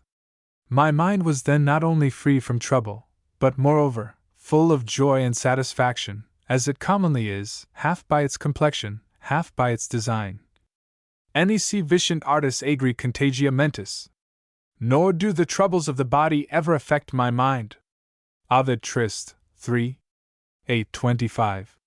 I am of the opinion that this temperature of my soul has often raised my body from its lapses. This is often depressed. If the other be not brisk and gay, 'tis at least tranquil and at rest. I had a quartan ague 4 or 5 months, that made me look miserably ill. My mind was always, if not calm, yet pleasant. If the pain be without me, the weakness and languor do not much afflict me. I see various corporal faintings, that beget a horror in me but to name, which yet I should less fear than 1,000 passions and agitations of the mind that I see about me. I make up my mind no more to run. 'Tis enough that I can crawl along, nor do I more complain of the natural decadence that I feel in myself. Cus tumidum gutter murator in Alpibus? Who is surprised to see a swollen goiter in the Alps? Juvenal, 13. 162. Then I regret that my duration shall not be as long and entire as that of an oak.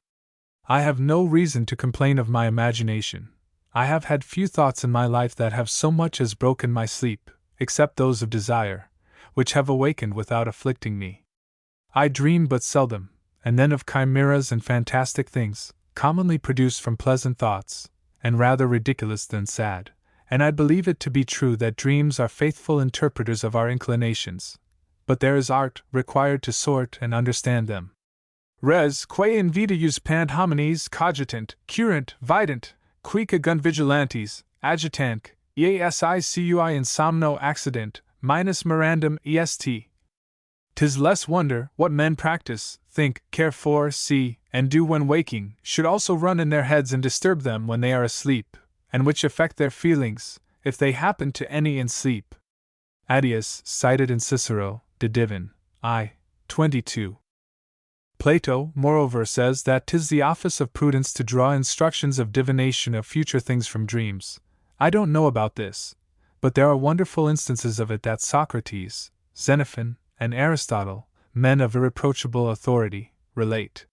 Historians say that the Atlantes never dream, who also never eat any animal food, which I add, forasmuch as it is, peradventure, the reason why they never dream, for Pythagoras ordered a certain preparation of diet to beget appropriate dreams.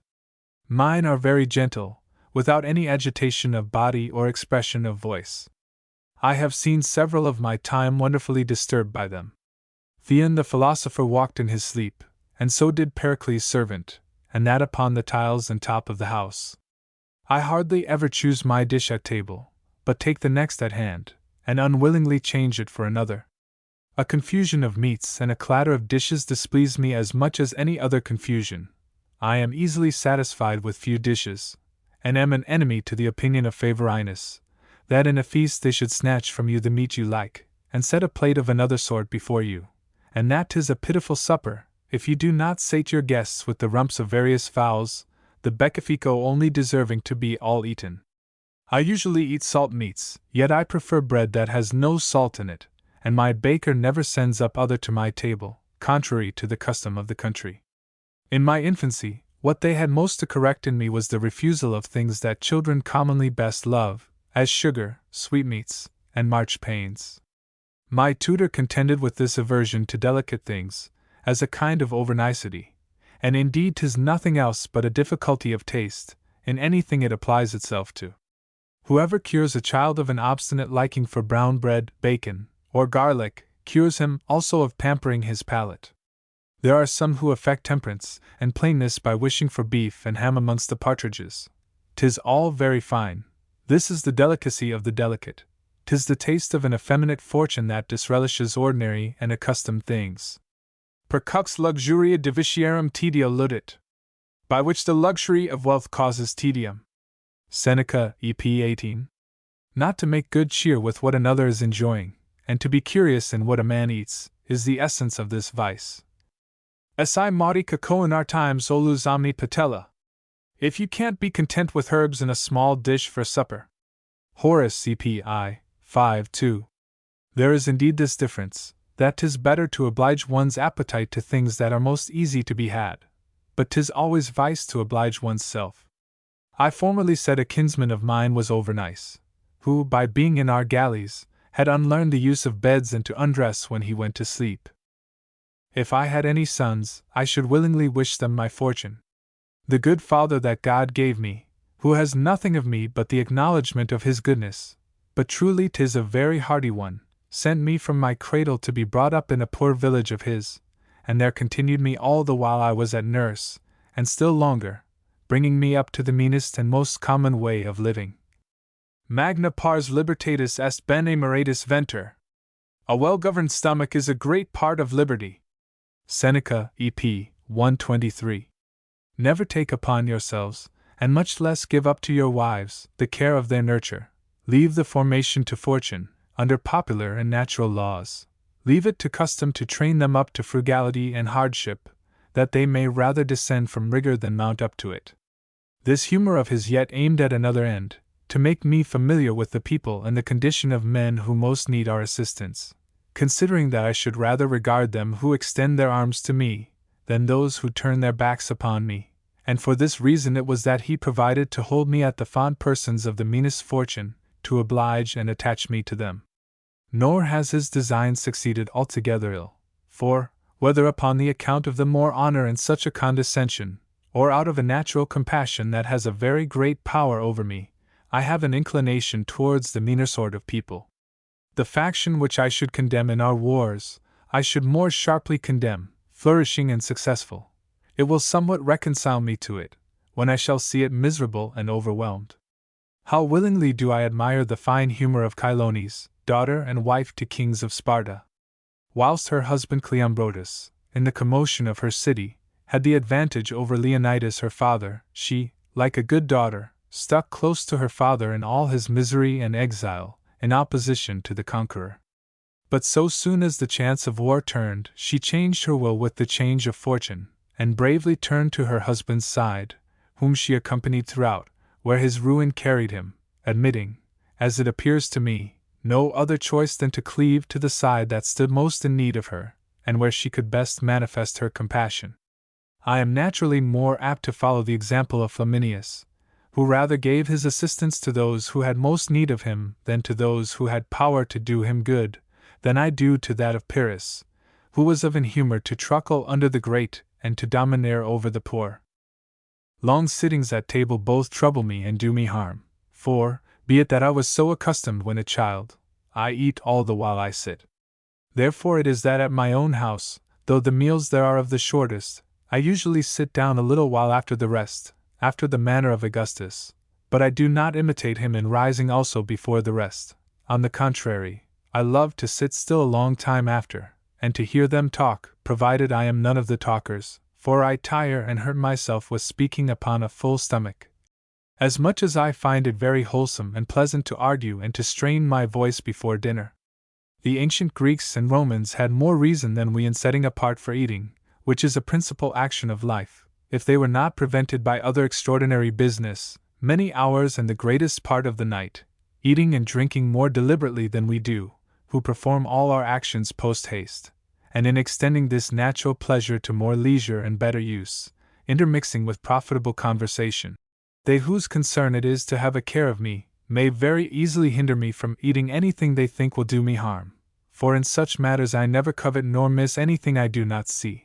But withal, if it once comes in my sight, 'tis in vain to persuade me to forbear, so that when I design to fast I must be kept apart from the suppers, and must have only so much given me as is required for a prescribed collation. For if to table, I forget my resolution. When I order my cook to alter the manner of dressing any dish, all my family know what it means, that my stomach is out of order, and that I shall not touch it. I love to have all meats, that will endure it, very little boiled or roasted, and prefer them very high, and even, as to several, quite gone. Nothing but hardness generally offends me. Of any other quality I am as patient and indifferent as any man I have known, so that, contrary to the common humor, even in fish it often happens that I find them both too fresh and too firm, not for want of teeth, which I ever had good, even to excellence, and which age does not now begin to threaten. I have always been used every morning to rub them with a napkin, and before and after dinner. God is favorable to those whom he makes to die by degrees. 'Tis the only benefit of old age. The last death will be so much the less painful. It will kill but a half or a quarter of a man.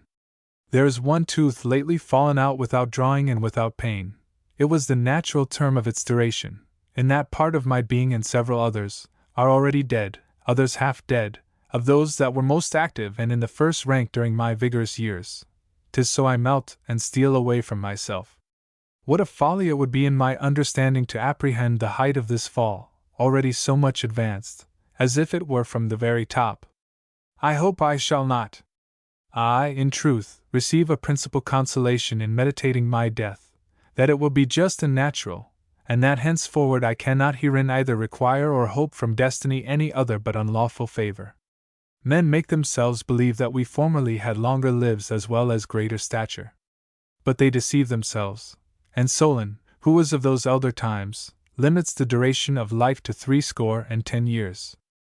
I, who have so much and so universally adored that the mean is best of the past time, and who have concluded the most moderate measures to be the most perfect, shall I pretend to an immeasurable and prodigious old age? Whatever happens contrary to the course of nature may be troublesome, but what comes according to her should always be pleasant. Omnia, quae secundum naturam fiant, sunt habenda in bonus. All things that are done according to nature are to be accounted good. Cicero, De Senect, c. 19. And so, says Plato, the death which is occasioned by wounds and diseases is violent, but that which comes upon us, old age conducting us to it, is of all others the most easy, and in some sort delicious. Vitam adolescentibus vis offert, senibus maturitas. Young men are taken away by violence, old men by maturity. Cicero, Ubi Sup. Death mixes and confounds itself throughout with life, decay anticipates its hour, and shoulders itself even into the course of our advance. I have portraits of myself taken at 25 and 35 years of age. I compare them with that lately drawn. How many times is it no longer me? How much more is my present image unlike the former, than unlike my dying one? It is too much to abuse nature, to make her trot so far that she must be forced to leave us, and abandon our conduct, our eyes, teeth, legs, and all the rest to the mercy of a foreign and haggard countenance, and to resign us into the hands of art, being weary of following us herself. I am not excessively fond either of salads or fruits, except melons. My father hated all sorts of sauces. I love them all. Eating too much hurts me, but, as to the quality of what I eat, I do not yet certainly know that any sort of meat disagrees with me, either have I observed that either full moon or decrease, autumn or spring, have any influence upon me.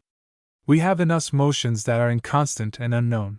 For example, I found radishes first grateful to my stomach, since that nauseous, and now again grateful. In several other things, I find my stomach and appetite vary after the same manner. I have changed again and again from white wine to claret, from claret to white wine. I am a great lover of fish, and consequently make my fasts feasts and feasts fasts, and I believe what some people say, that it is more easy of digestion than flesh. As I make a conscience of eating flesh upon fish days, so does my taste make a conscience of mixing fish and flesh. The difference betwixt them seems to me too remote. From my youth, I have sometimes kept out of the way at meals, either to sharpen my appetite against the next morning, for, as Epicurus fasted and made lean meals to accustom his pleasure to make shift without abundance, I, on the contrary, do it to prepare my pleasure to make better and more cheerful use of abundance. Or else I fasted to preserve my vigor for the service of some action of body or mind. For both the one and the other of these is cruelly dulled in me by repletion, and above all things, I hate that foolish coupling of so healthful and sprightly a goddess with that little belching god, bloated with the fumes of his liquor. Montaigne did not approve of coupling Bacchus with Venus. Or to cure my sick stomach, or for want of fit company, for I say, as the same Epicurus did, that one is not so much to regard what he eats, as with whom, and I commend Chilo, that he would not engage himself to be at Periander's feast till he was first informed who were to be the other guests. No dish is so acceptable to me, nor no sauce so appetizing, as that which is extracted from society. I think it more wholesome to eat more leisurely and less, and to eat oftener, but I would have appetite and hunger attended to. I should take no pleasure to be fed with 3 or 4 pitiful and stinted repasts a day, after a medicinal manner. Who will assure me that, if I have a good appetite in the morning, I shall have the same at supper? But we old fellows especially, let us take the first opportune time of eating, and leave to almanac makers hopes and prognostics. The utmost fruit of my health is pleasure. Let us take hold of the present and known. I avoid the invariable in these laws of fasting. He who would have one form serve him, let him avoid the continuing it. We harden ourselves in it. Our strength is there stupefied and laid asleep. 6 months after, you shall find your stomach so inured to it, that all you have got is the loss of your liberty of doing otherwise but to your prejudice. I never keep my legs and thighs warmer in winter than in summer. 1 simple pair of silk stockings is all. I have suffered myself, for the relief of my colds, to keep my head warmer, and my belly upon the account of my colic. My diseases in a few days habituate themselves thereto, and disdain my ordinary provisions. We soon get from a coif to a kerchief over it, from a simple cap to a quilted hat. The trimmings of the doublet must not merely serve for ornament, there must be added a hare's skin or a vulture's skin, and a cap under the hat. Follow this gradation, and you will go a very fine way to work. I will do nothing of the sort, and would willingly leave off what I have begun. If you fall into any new inconvenience, all this is labor lost. You are accustomed to it, seek out some other. Thus do they destroy themselves who submit to be pestered with these enforced and superstitious rules. They must add something more, and something more after that. There is no and not. For what concerns our affairs and pleasures, it is much more commodious, as the ancients did, to lose one's dinner, and defer making good cheer till the hour of retirement and repose, without breaking up a day, and so was I formerly used to do. As to health, I since by experience find, on the contrary, that it is better to dine, and that the digestion is better while awake. I am not very used to be thirsty, either well or sick. My mouth is, indeed, apt to be dry, but without thirst, and commonly I never drink but with thirst that is created by eating, and far on in the meal. I drink pretty well for a man of my pitch, in summer, and at a relishing meal. I do not only exceed the limits of Augustus, who drank but thrice precisely, but not to offend Democritus' rule, who forbade that men should stop at 4 times as an unlucky number. I proceed at need to the 5th glass, about 3 half pints. for the little glasses are my favorites, and I like to drink them off, which other people avoid as an unbecoming thing.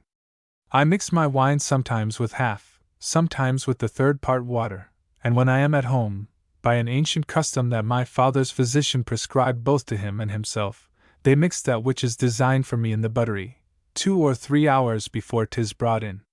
'Tis said that Cranabs, king of Attica, was the inventor of this custom of diluting wine.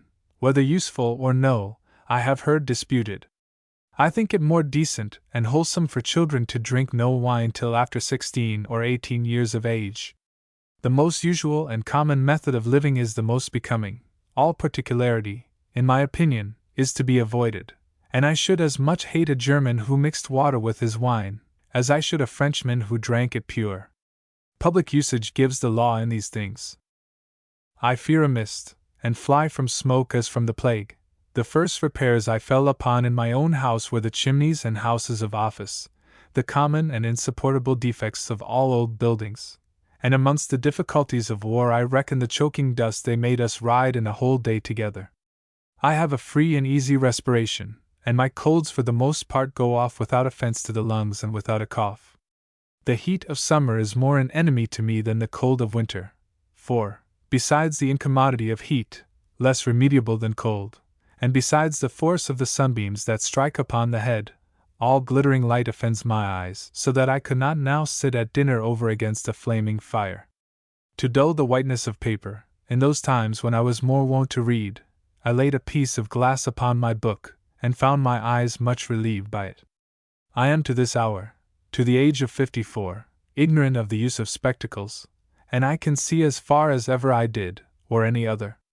'Tis true that in the evening I begin to find a little disturbance and weakness in my sight if I read, an exercise I have always found troublesome, especially by night. Here is one step back, and a very manifest one. I shall retire another, from the second to the third, and so to the fourth, so gently, that I shall be stark blind before I shall be sensible of the age and decay of my sight. So artificially do the fatal sisters untwist our lives.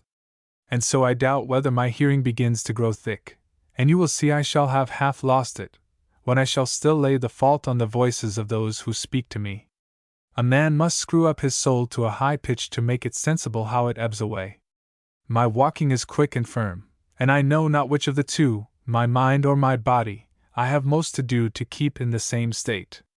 That preacher is very much my friend who can fix my attention a whole sermon through, in places of ceremony, where every one's countenance is so starched, where I have seen the ladies keep even their eyes so fixed, I could never order it so, that some part or other of me did not lash out, so that though I was seated, I was never settled, and as to gesticulation, I am never without a switch in my hand, walking or riding. As the philosopher Chrysippus made said of her master, that he was only drunk in his legs, for it was his custom to be always kicking them about in what place soever he sat, and she said it when, the wine having made all his companions drunk, he found no alteration in himself at all. It may have been said of me from my infancy, that I had either folly or quicksilver in my feet. So much stirring and unsettledness there is in them, wherever they are placed. 'Tis indecent, besides the hurt it does to one's health, and even to the pleasure of eating, to eat greedily as I do. I often bite my tongue, and sometimes my fingers, in my haste. Diogenes, meeting a boy eating after that manner, gave his tutor a box on the ear. There were men at Rome that taught people to chew, as well as to walk, with a good grace. I lose thereby the leisure of speaking, which gives great relish to the table, provided the discourse be suitable, that is, pleasant and short. There is jealousy and envy amongst our pleasures. They cross and hinder one another. Alcibiades, a man who well understood how to make good cheer, banished even music from the table, that it might not disturb the entertainment of discourse, for the reason, as Plato tells us, that it is the custom of ordinary people to call fiddlers and singing men to feasts, for want of good discourse and pleasant talk, with which men of understanding know how to entertain one another. Varro requires all this in entertainments. Persons of graceful presence and agreeable conversation, who are neither silent nor garrulous, neatness and delicacy, both of meat and place, and fair weather. The art of dining well is no slight art, the pleasure not a slight pleasure, Neither the greatest captains nor the greatest philosophers have disdained the use or science of eating well. My imagination has delivered 3 repasts to the custody of my memory, which fortune rendered sovereignly sweet to me, upon several occasions in my more flourishing age. My present state excludes me, for every one, according to the good temper of body and mind wherein he then finds himself, furnishes for his own share a particular grace and savour. I, who but crawl upon the earth, hate this inhuman wisdom, that will have us despise and hate all culture of the body. I look upon it as an equal injustice to loathe natural pleasures as to be too much in love with them. Xerxes was a blockhead, who, environed with all human delights, proposed a reward to him who could find out others. But he is not much less so who cuts off any of those pleasures that nature has provided for him. A man should neither pursue nor avoid them, but receive them. I receive them, I confess, a little too warmly and kindly, and easily suffer myself to follow my natural propensions. We have no need to exaggerate their inanity. They themselves will make us sufficiently sensible of it, thanks to our sick wet blanket mind, that puts us out of taste with them as with itself. It treats both itself and all it receives, one while better, and another worse, according to its insatiable, vagabond, and versatile essence. Since rum est nisi vas, quod cumque fundus, assessit. Unless the vessel be clean, it will sour whatever you put into it. Horace CP. 254. I, who boast that I so curiously and particularly embrace the conveniences of life, find them, when I most nearly consider them, very little more than wind. But what? We are all wind throughout, and moreover, the wind itself, more discreet than we, loves to bluster and shift from corner to corner, and contents itself with its proper offices without desiring stability and solidity qualities not its own. The pure pleasures, as well as the pure displeasures, of the imagination, say some, are the greatest, as was expressed by the balance of Critolaus. 'Tis no wonder, it makes them to its own liking, and cuts them out of the whole cloth. Of this I every day see notable examples, and peradventure, to be desired. But I, who am of a mixed and heavy condition, cannot snap so soon at this one simple object, but that I negligently suffer myself to be carried away with the present pleasures of the general human law, intellectually sensible, and sensibly intellectual. The Cyrenaic philosophers will have it that as corporal pains, so corporal pleasures are more powerful, both as double and as more just. There are some, as Aristotle says, who out of a savage kind of stupidity dislike them, and I know others who out of ambition do the same. Why do they not, moreover, forswear breathing? Why do they not live of their own? Why not refuse light? Because it is gratuitous, and costs them neither invention nor exertion. Let Mars, Pallas, or Mercury afford them their light by which to see, instead of Venus, Ceres, and Bacchus. These boastful humors may counterfeit some content, for what will not fancy do? But as to wisdom, there is no touch of it. Will they not seek the quadrature of the circle, even when on their wives? I hate that we should be enjoined to have our minds in the clouds, when our bodies are at table. I would not have the mind nailed there, nor wallow there. I would have it take place there and sit, but not lie down. Aristippus maintained nothing but the body, as if we had no soul. Zeno comprehended only the soul, as if we had no body, both of them faultily. Pythagoras, they say, followed a philosophy that was all contemplation, Socrates one that was all conduct and action. Plato found a mean betwixt the two, but they only say this for the sake of talking. The true temperament is found in Socrates, and Plato is much more Socratic than Pythagoric, and it becomes him better. When I dance, when I sleep. Nay, when I walk alone in a beautiful orchard, if my thoughts are some part of the time taken up with external occurrences, I some part of the time call them back again to my walk, to the orchard, to the sweetness of that solitude, and to myself. Nature has mother-like observed this, that the actions she has enjoined us for our necessities should be also pleasurable to us, and she invites us to them, not only by reason, but also by appetite, and 'tis injustice to infringe her laws. When I see alike Caesar and Alexander, in the midst of his greatest business, so fully enjoy human and corporal pleasures, I do not say that he relaxed his mind, I say that he strengthened it, by vigor of courage subjecting those violent employments and laborious thoughts to the ordinary usage of life, wise, had he believed the last was his ordinary, the first his extraordinary, vocation. We are great fools. He has passed his life in idleness. Say we. I have done nothing today. What? Have you not lived? That is not only the fundamental, but the most illustrious, of your occupations. Had I been put to the management of great affairs, I should have made it seen what I could do. Have you known how to meditate and manage your life? You have performed the greatest work of all. In order to shew and develop herself, nature needs only fortune. She equally manifests herself in all stages, and behind a curtain as well as without one. Have you known how to regulate your conduct? You have done a great deal more than he who has composed books. Have you known how to take repose? You have done more than he who has taken empires and cities. The glorious masterpiece of man is to live to purpose. All other things, to reign, to lay up treasure, to build, are but little appendices and props.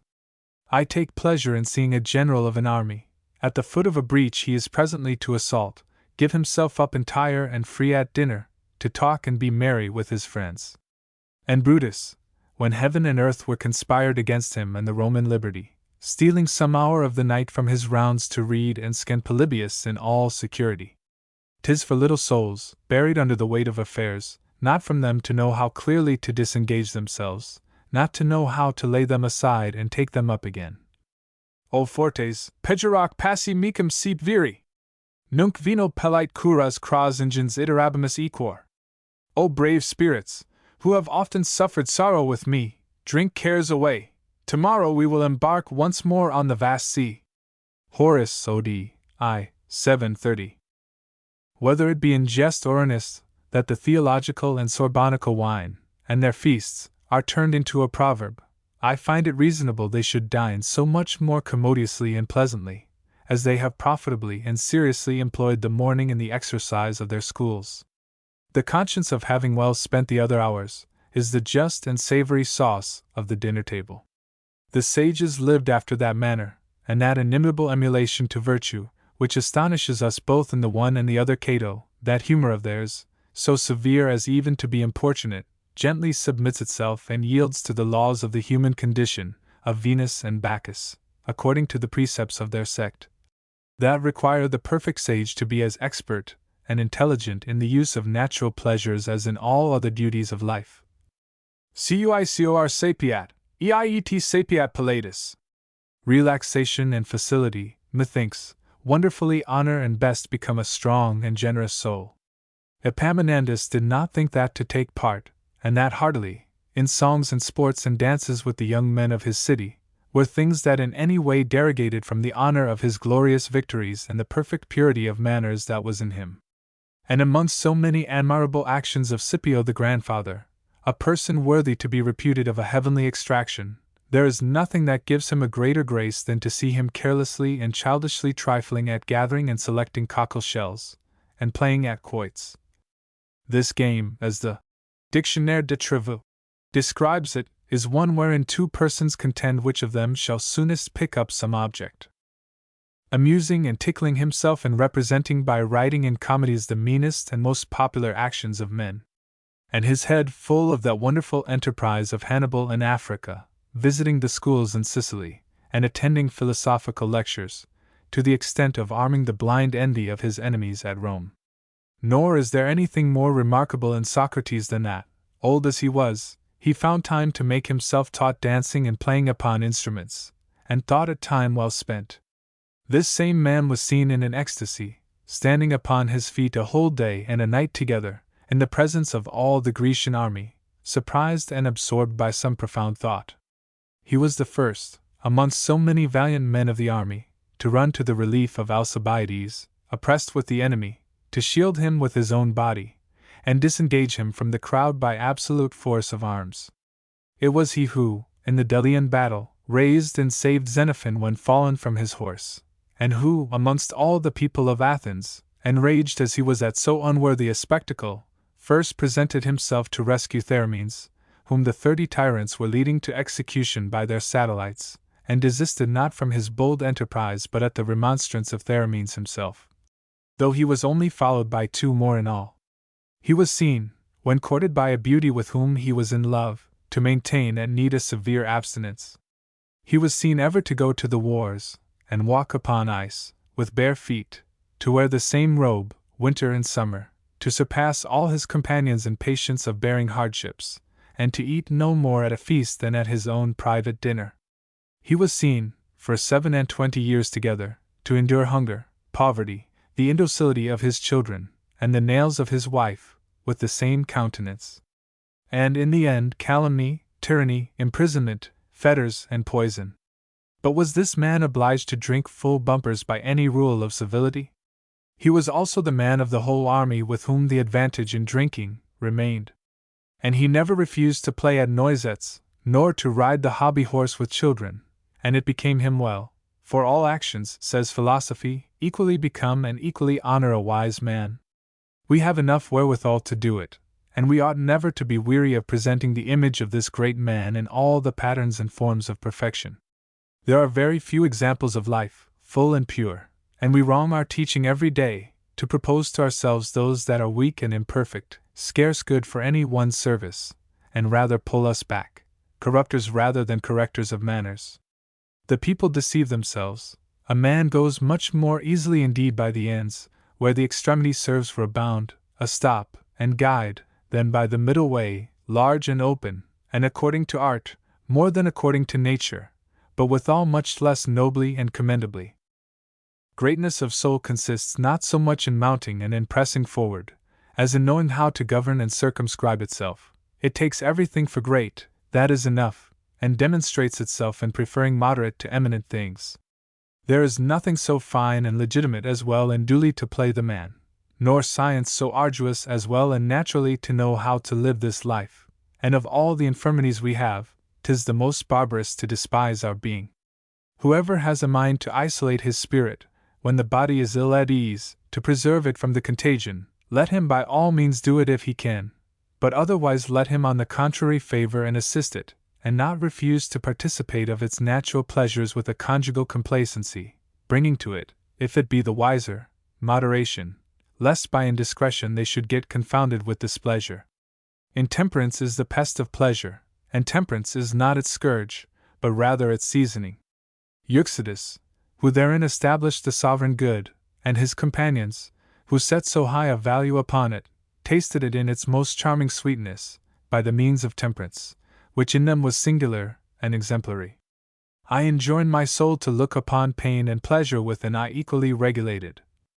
Idem enim vitio est effugio animi in letitia quo in dolor contractio. For from the same imperfection arises the expansion of the mind in pleasure, and its contraction in sorrow. Cicero, Tusc. Quas 4. 31. And equally firm, but the one gaily and the other severely, and so far as it is able, to be careful to extinguish the one as to extend the other. The judging rightly of good brings along with it the judging soundly of evil. Pain has something of the inevitable in its tender beginnings, and pleasure something of the inevitable in its excessive end. Plato couples them together, and wills that it should be equally the office of fortitude to fight against pain, and against the immoderate and charming blandishments of pleasure. They are 2 fountains, from which whoever draws, when and as much as he needs, whether city, man, or beast, is very fortunate. The first is to be taken medicinally and upon necessity, and more scantily, the other for thirst, but not to drunkenness. Pain, pleasure, love, and hatred are the first things that a child is sensible of. If, when reason comes, they apply it to themselves, that is virtue. I have a special vocabulary of my own. I pass away time when it is ill and uneasy, but when 'tis good I do not pass it away. I taste it over again and adhere to it. One must run over the ill and settle upon the good. This ordinary phrase of pastime, and passing away the time, represents the usage of those wise sort of people who think they cannot do better with their lives than to let them run out and slide away, pass them over, and balk them, and, as much as they can, ignore them and shun them as a thing of troublesome and contemptible quality. But I know it to be another kind of thing, and find it both valuable and commodious. Even in its latest decay, wherein I now enjoy it, and nature has delivered it into our hands in such and so favorable circumstances that we have only ourselves to blame if it be troublesome to us, or escapes us unprofitably. Stulti vita ingrata est, trepida est, tota in futurum furter. The life of a fool is thankless, timorous, and wholly bent upon the future. Seneca, EP 15. Nevertheless, I compose myself to lose mine without regret, but withal as a thing that is perishable by its condition, not that it molests or annoys me. Nor does it properly well become any not to be displeased when they die, excepting such as are pleased to live. There is good husbandry in enjoying it. I enjoy it double to what others do, for the measure of its fruition depends upon our more or less application to it. Chiefly that I perceive mine to be so short in time, I desire to extend it in weight. I will stop the promptitude of its flight by the promptitude of my grasp, and by the vigor of using it compensate the speed of its running away. In proportion as the possession of life is more short, I must make it so much deeper and fuller. Others feel the pleasure of content and prosperity. I feel it too, as well as they, but not as it passes and slips by. One should study, taste, and ruminate upon it to render condign thanks to him who grants it to us. They enjoy the other pleasures as they do that of sleep, without knowing it. To the end that even sleep itself should not so stupidly escape from me, I have formerly caused myself to be disturbed in my sleep, so that I might the better and more sensibly relish and taste it. I ponder with myself of content. I do not skim over, but sound it, and I bend my reason, now grown perverse and peevish, to entertain it. Do I find myself in any calm composedness? Is there any pleasure that tickles me? I do not suffer it to dally with my senses only. I associate my soul to it too, not there to engage itself, but therein to take delight, not there to lose itself, but to be present there, and I employ it, on its part, to view itself in this prosperous state, to weigh and appreciate its happiness and to amplify it.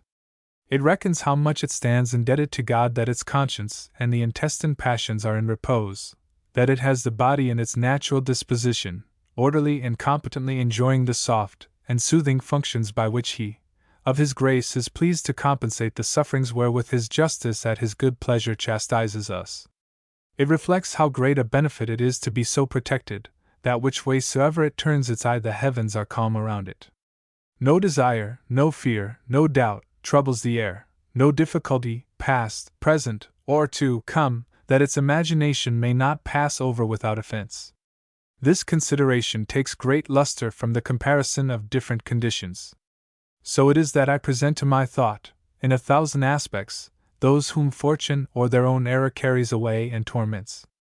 And again those who, more like to me, so negligently and incuriously receive their good fortune. Those are folks who spend their time indeed. They pass over the present and that which they possess, to wait on hope, and for shadows and vain images which fancy puts before them. Mort obita qualis fama est voliter figuras, autque sapitos deludent somnia sensus. Such forms as those which after death are reputed to hover about, or dreams which delude the senses in sleep. Aeneid X. 641. Which hasten and prolong their flight, according as they are pursued. The fruit and end of their pursuit is to pursue, as Alexander said that the end of his labor was to labor. Nil actum credens, cum quid superesset agendum. Thinking nothing done, if anything remain to be done. Lucan 2. 657. For my part, then, I love life and cultivate it, such as it has pleased God to bestow it upon us. I do not desire it should be without the necessity of eating and drinking, and I should think it a not less excusable failing to wish it had been twice as long. Sapiens divitiarum naturalium quaesitor acerimus. A wise man is the keenest seeker for natural riches. Seneca, EP 119. Nor that we should support ourselves by putting only a little of that drug into our mouths, by which Epimenides took away his appetite and kept himself alive, nor that we should stupidly beget children with our fingers or heels, but rather, with reverence be it spoken, that we might voluptuously beget them with our fingers and heels, nor that the body should be without desire and without titillation. These are ungrateful and wicked complaints. I accept kindly, and with gratitude, what nature has done for me, am well pleased with it, and proud of it. A man does wrong to that great and omnipotent giver to refuse, annul, or disfigure his gift, all goodness himself. He has made everything good. Omniaque secundum naturam sunt, estimation digna sunt. All things that are according to nature are worthy of esteem. Cicero, De Fin. 3. 6. Of philosophical opinions, I preferably embrace those that are most solid, that is to say, the most human and most our own. My discourse is suitable to my manners, low and humble. Philosophy plays the child, to my thinking, when it puts itself upon its ergos to preach to us that 'tis a barbarous alliance to marry the divine with the earthly, the reasonable with the unreasonable, the severe with the indulgent, the honest with the dishonest. That pleasure is a brutish quality, unworthy to be tasted by a wise man, that the sole pleasure he extracts from the enjoyment of a fair young wife is a pleasure of his conscience to perform an action according to order, as to put on his boots for a profitable journey. Oh, that its followers had no more right, nor nerves, nor vigor in getting their wives' maidenheads than in its lesson. This is not what Socrates says, who is its master and ours. He values, as he ought, bodily pleasure, but he prefers that of the mind as having more force, constancy, facility, variety, and dignity. This, according to him, goes by no means alone. He is not so fantastic, but only it goes first. Temperance with him is the moderatrix, not the adversary of pleasure. Nature is a gentle guide, but not more sweet and gentle than prudent and just. Intrandum est in rerum naturam, iti penitus, quid ea postulat, pervidendum. A man must search into the nature of things, and fully examine what she requires. Cicero, De Fin. v. 16. I hunt after her foot throughout. We have confounded it with artificial traces, and that academic and peripatetic good, which is to live according to it, becomes on this account hard to limit and explain, and that of the Stoics, neighbor to it, which is to consent to nature. Is it not an error to esteem any actions less worthy, because they are necessary? And yet they will not take it out of my head that it is not a very convenient marriage of pleasure with necessity, with which, says an ancient, the gods always conspire. To what end do we dismember by divorce a building united by so close and brotherly a correspondence? Let us, on the contrary, confirm it by mutual offices. Let the mind rouse and quicken the heaviness of the body, and the body stay and fix the levity of the soul. Ca velusumum bonum, laudat animac naturam, et, tanquam malum, naturam carnis accusit, perfected et animum carnititer appetit, et carnum carnaliter fugit, quoniam id vanitate sentit humans, non veritate divina. He who commends the nature of the soul as the supreme good, and condemns the nature of the flesh as evil, at once both carnally desires the soul, and carnally flies the flesh, because he feels thus from human vanity, not from divine truth. St. Augustine de Civit. Day 14. 5. In this present that God has made us, there is nothing unworthy our care. We stand accountable for it even to a hair, and is it not a commission to man, to conduct man according to his condition? 'Tis express, plain, and the very principal one, and the Creator has seriously and strictly prescribed it to us. Authority has power only to work in regard to matters of common judgment, and is of more weight in a foreign language, therefore let us again charge at it in this place. Stultici proprium cos non dixerit, ignave et contumacitor facere, quae facienda sunt, et alio corpus impellera, alio animam, distrahic inter diversissimos motus? Who will not say that it is the property of folly, slothfully and contumaciously to perform what is to be done, and to bend the body one way and the mind another, and to be distracted betwixt wholly different motions? Seneca, EP 74. To make this apparent, ask any one, some day, to tell you what whimsies and imaginations he put into his pate, upon the account of which he diverted his thoughts from a good meal, and regrets the time he spends in eating. You will find there is nothing so insipid in all the dishes at your table as this wise meditation of his. For the most part we had better sleep than wake to the purpose we wake. And that his discourses and notions are not worth the worst mess there. Though they were the ecstasies of Archimedes himself, what then?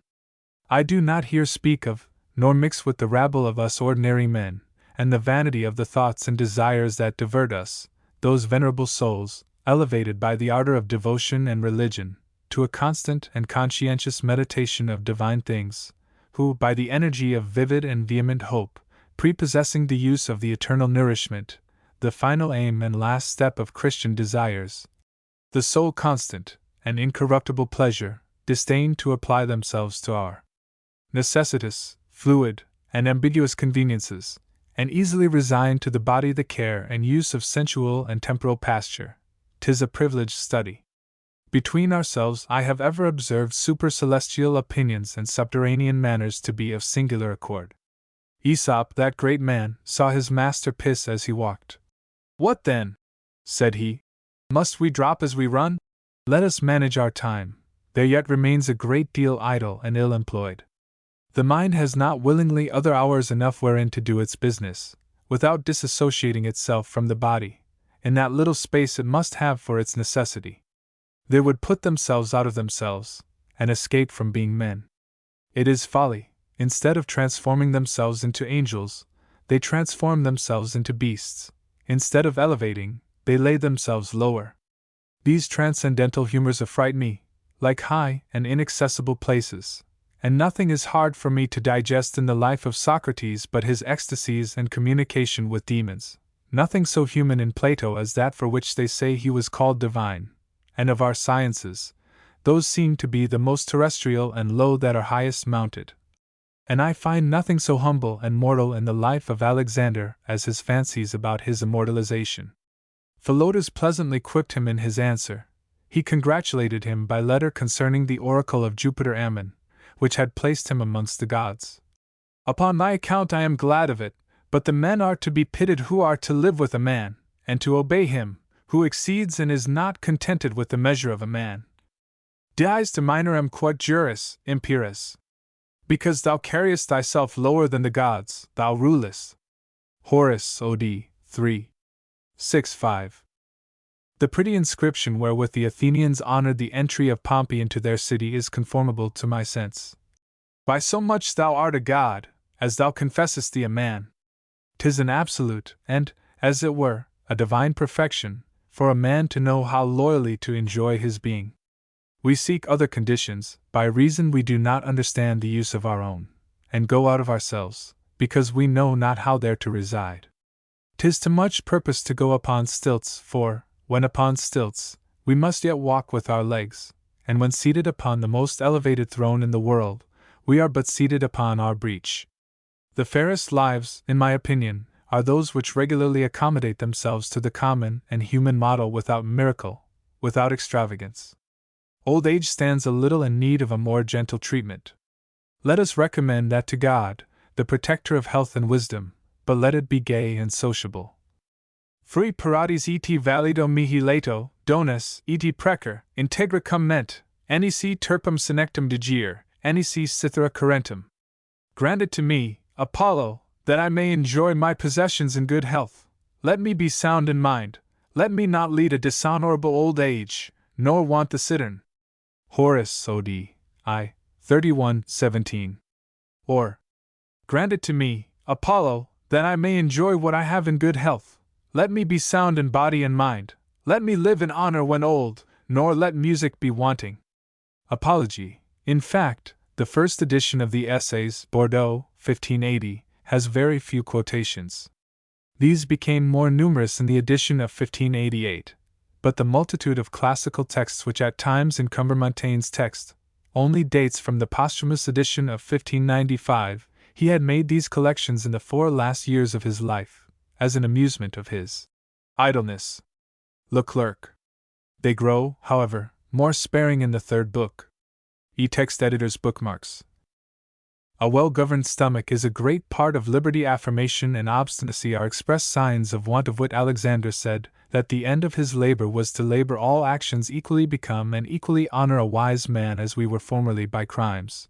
So we are now overburdened by law at the most, but patch you up and prop you a little better have none at all than to have them in so prodigious a number. Both kings and philosophers go to stool, cannot stand the liberty of a friend's advice. Cleave To the side that stood most in need of her condemnations have I seen more criminal than the crimes customs and laws make justice dignify our fopperies when we commit them to the press. Diversity of medical arguments and opinions embraces all. Every man thinks himself sufficiently intelligent. Excuse myself from knowing anything which enslaves me to others. First informed who were to be the other guests go out of ourselves, because we know not how they're to reside, got up but an inch upon the shoulders of the last.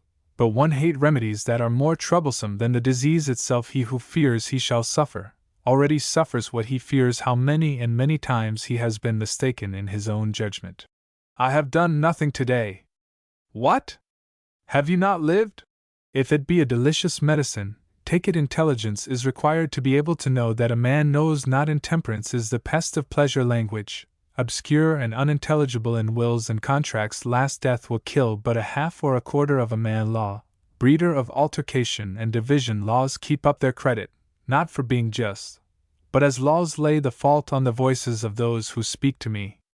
Learn my own debility, and the treachery of my understanding. Life of Caesar has no greater example for us than our own long sittings at table. Both trouble me, and do me harm. Made all medicinal conclusions largely give way to my pleasure. Man after who held out his pulse to a physician was a fool. Man must learn that he is nothing but a fool. More ado to interpret interpretations, more books upon books, than upon any other subject. Never did two men make the same judgment of the same thing, none that less keep their promise than physicians, nor get children but before I sleep, nor get them standing. Nothing so grossly, nor so ordinarily faulty, as the laws are. Justice presents to us but one hand. Perpetual scolding of his wife, of Socrates, physician, passed through all the diseases he pretends to cure. Plato angry at excess of sleeping than at excess of drinking. Plato.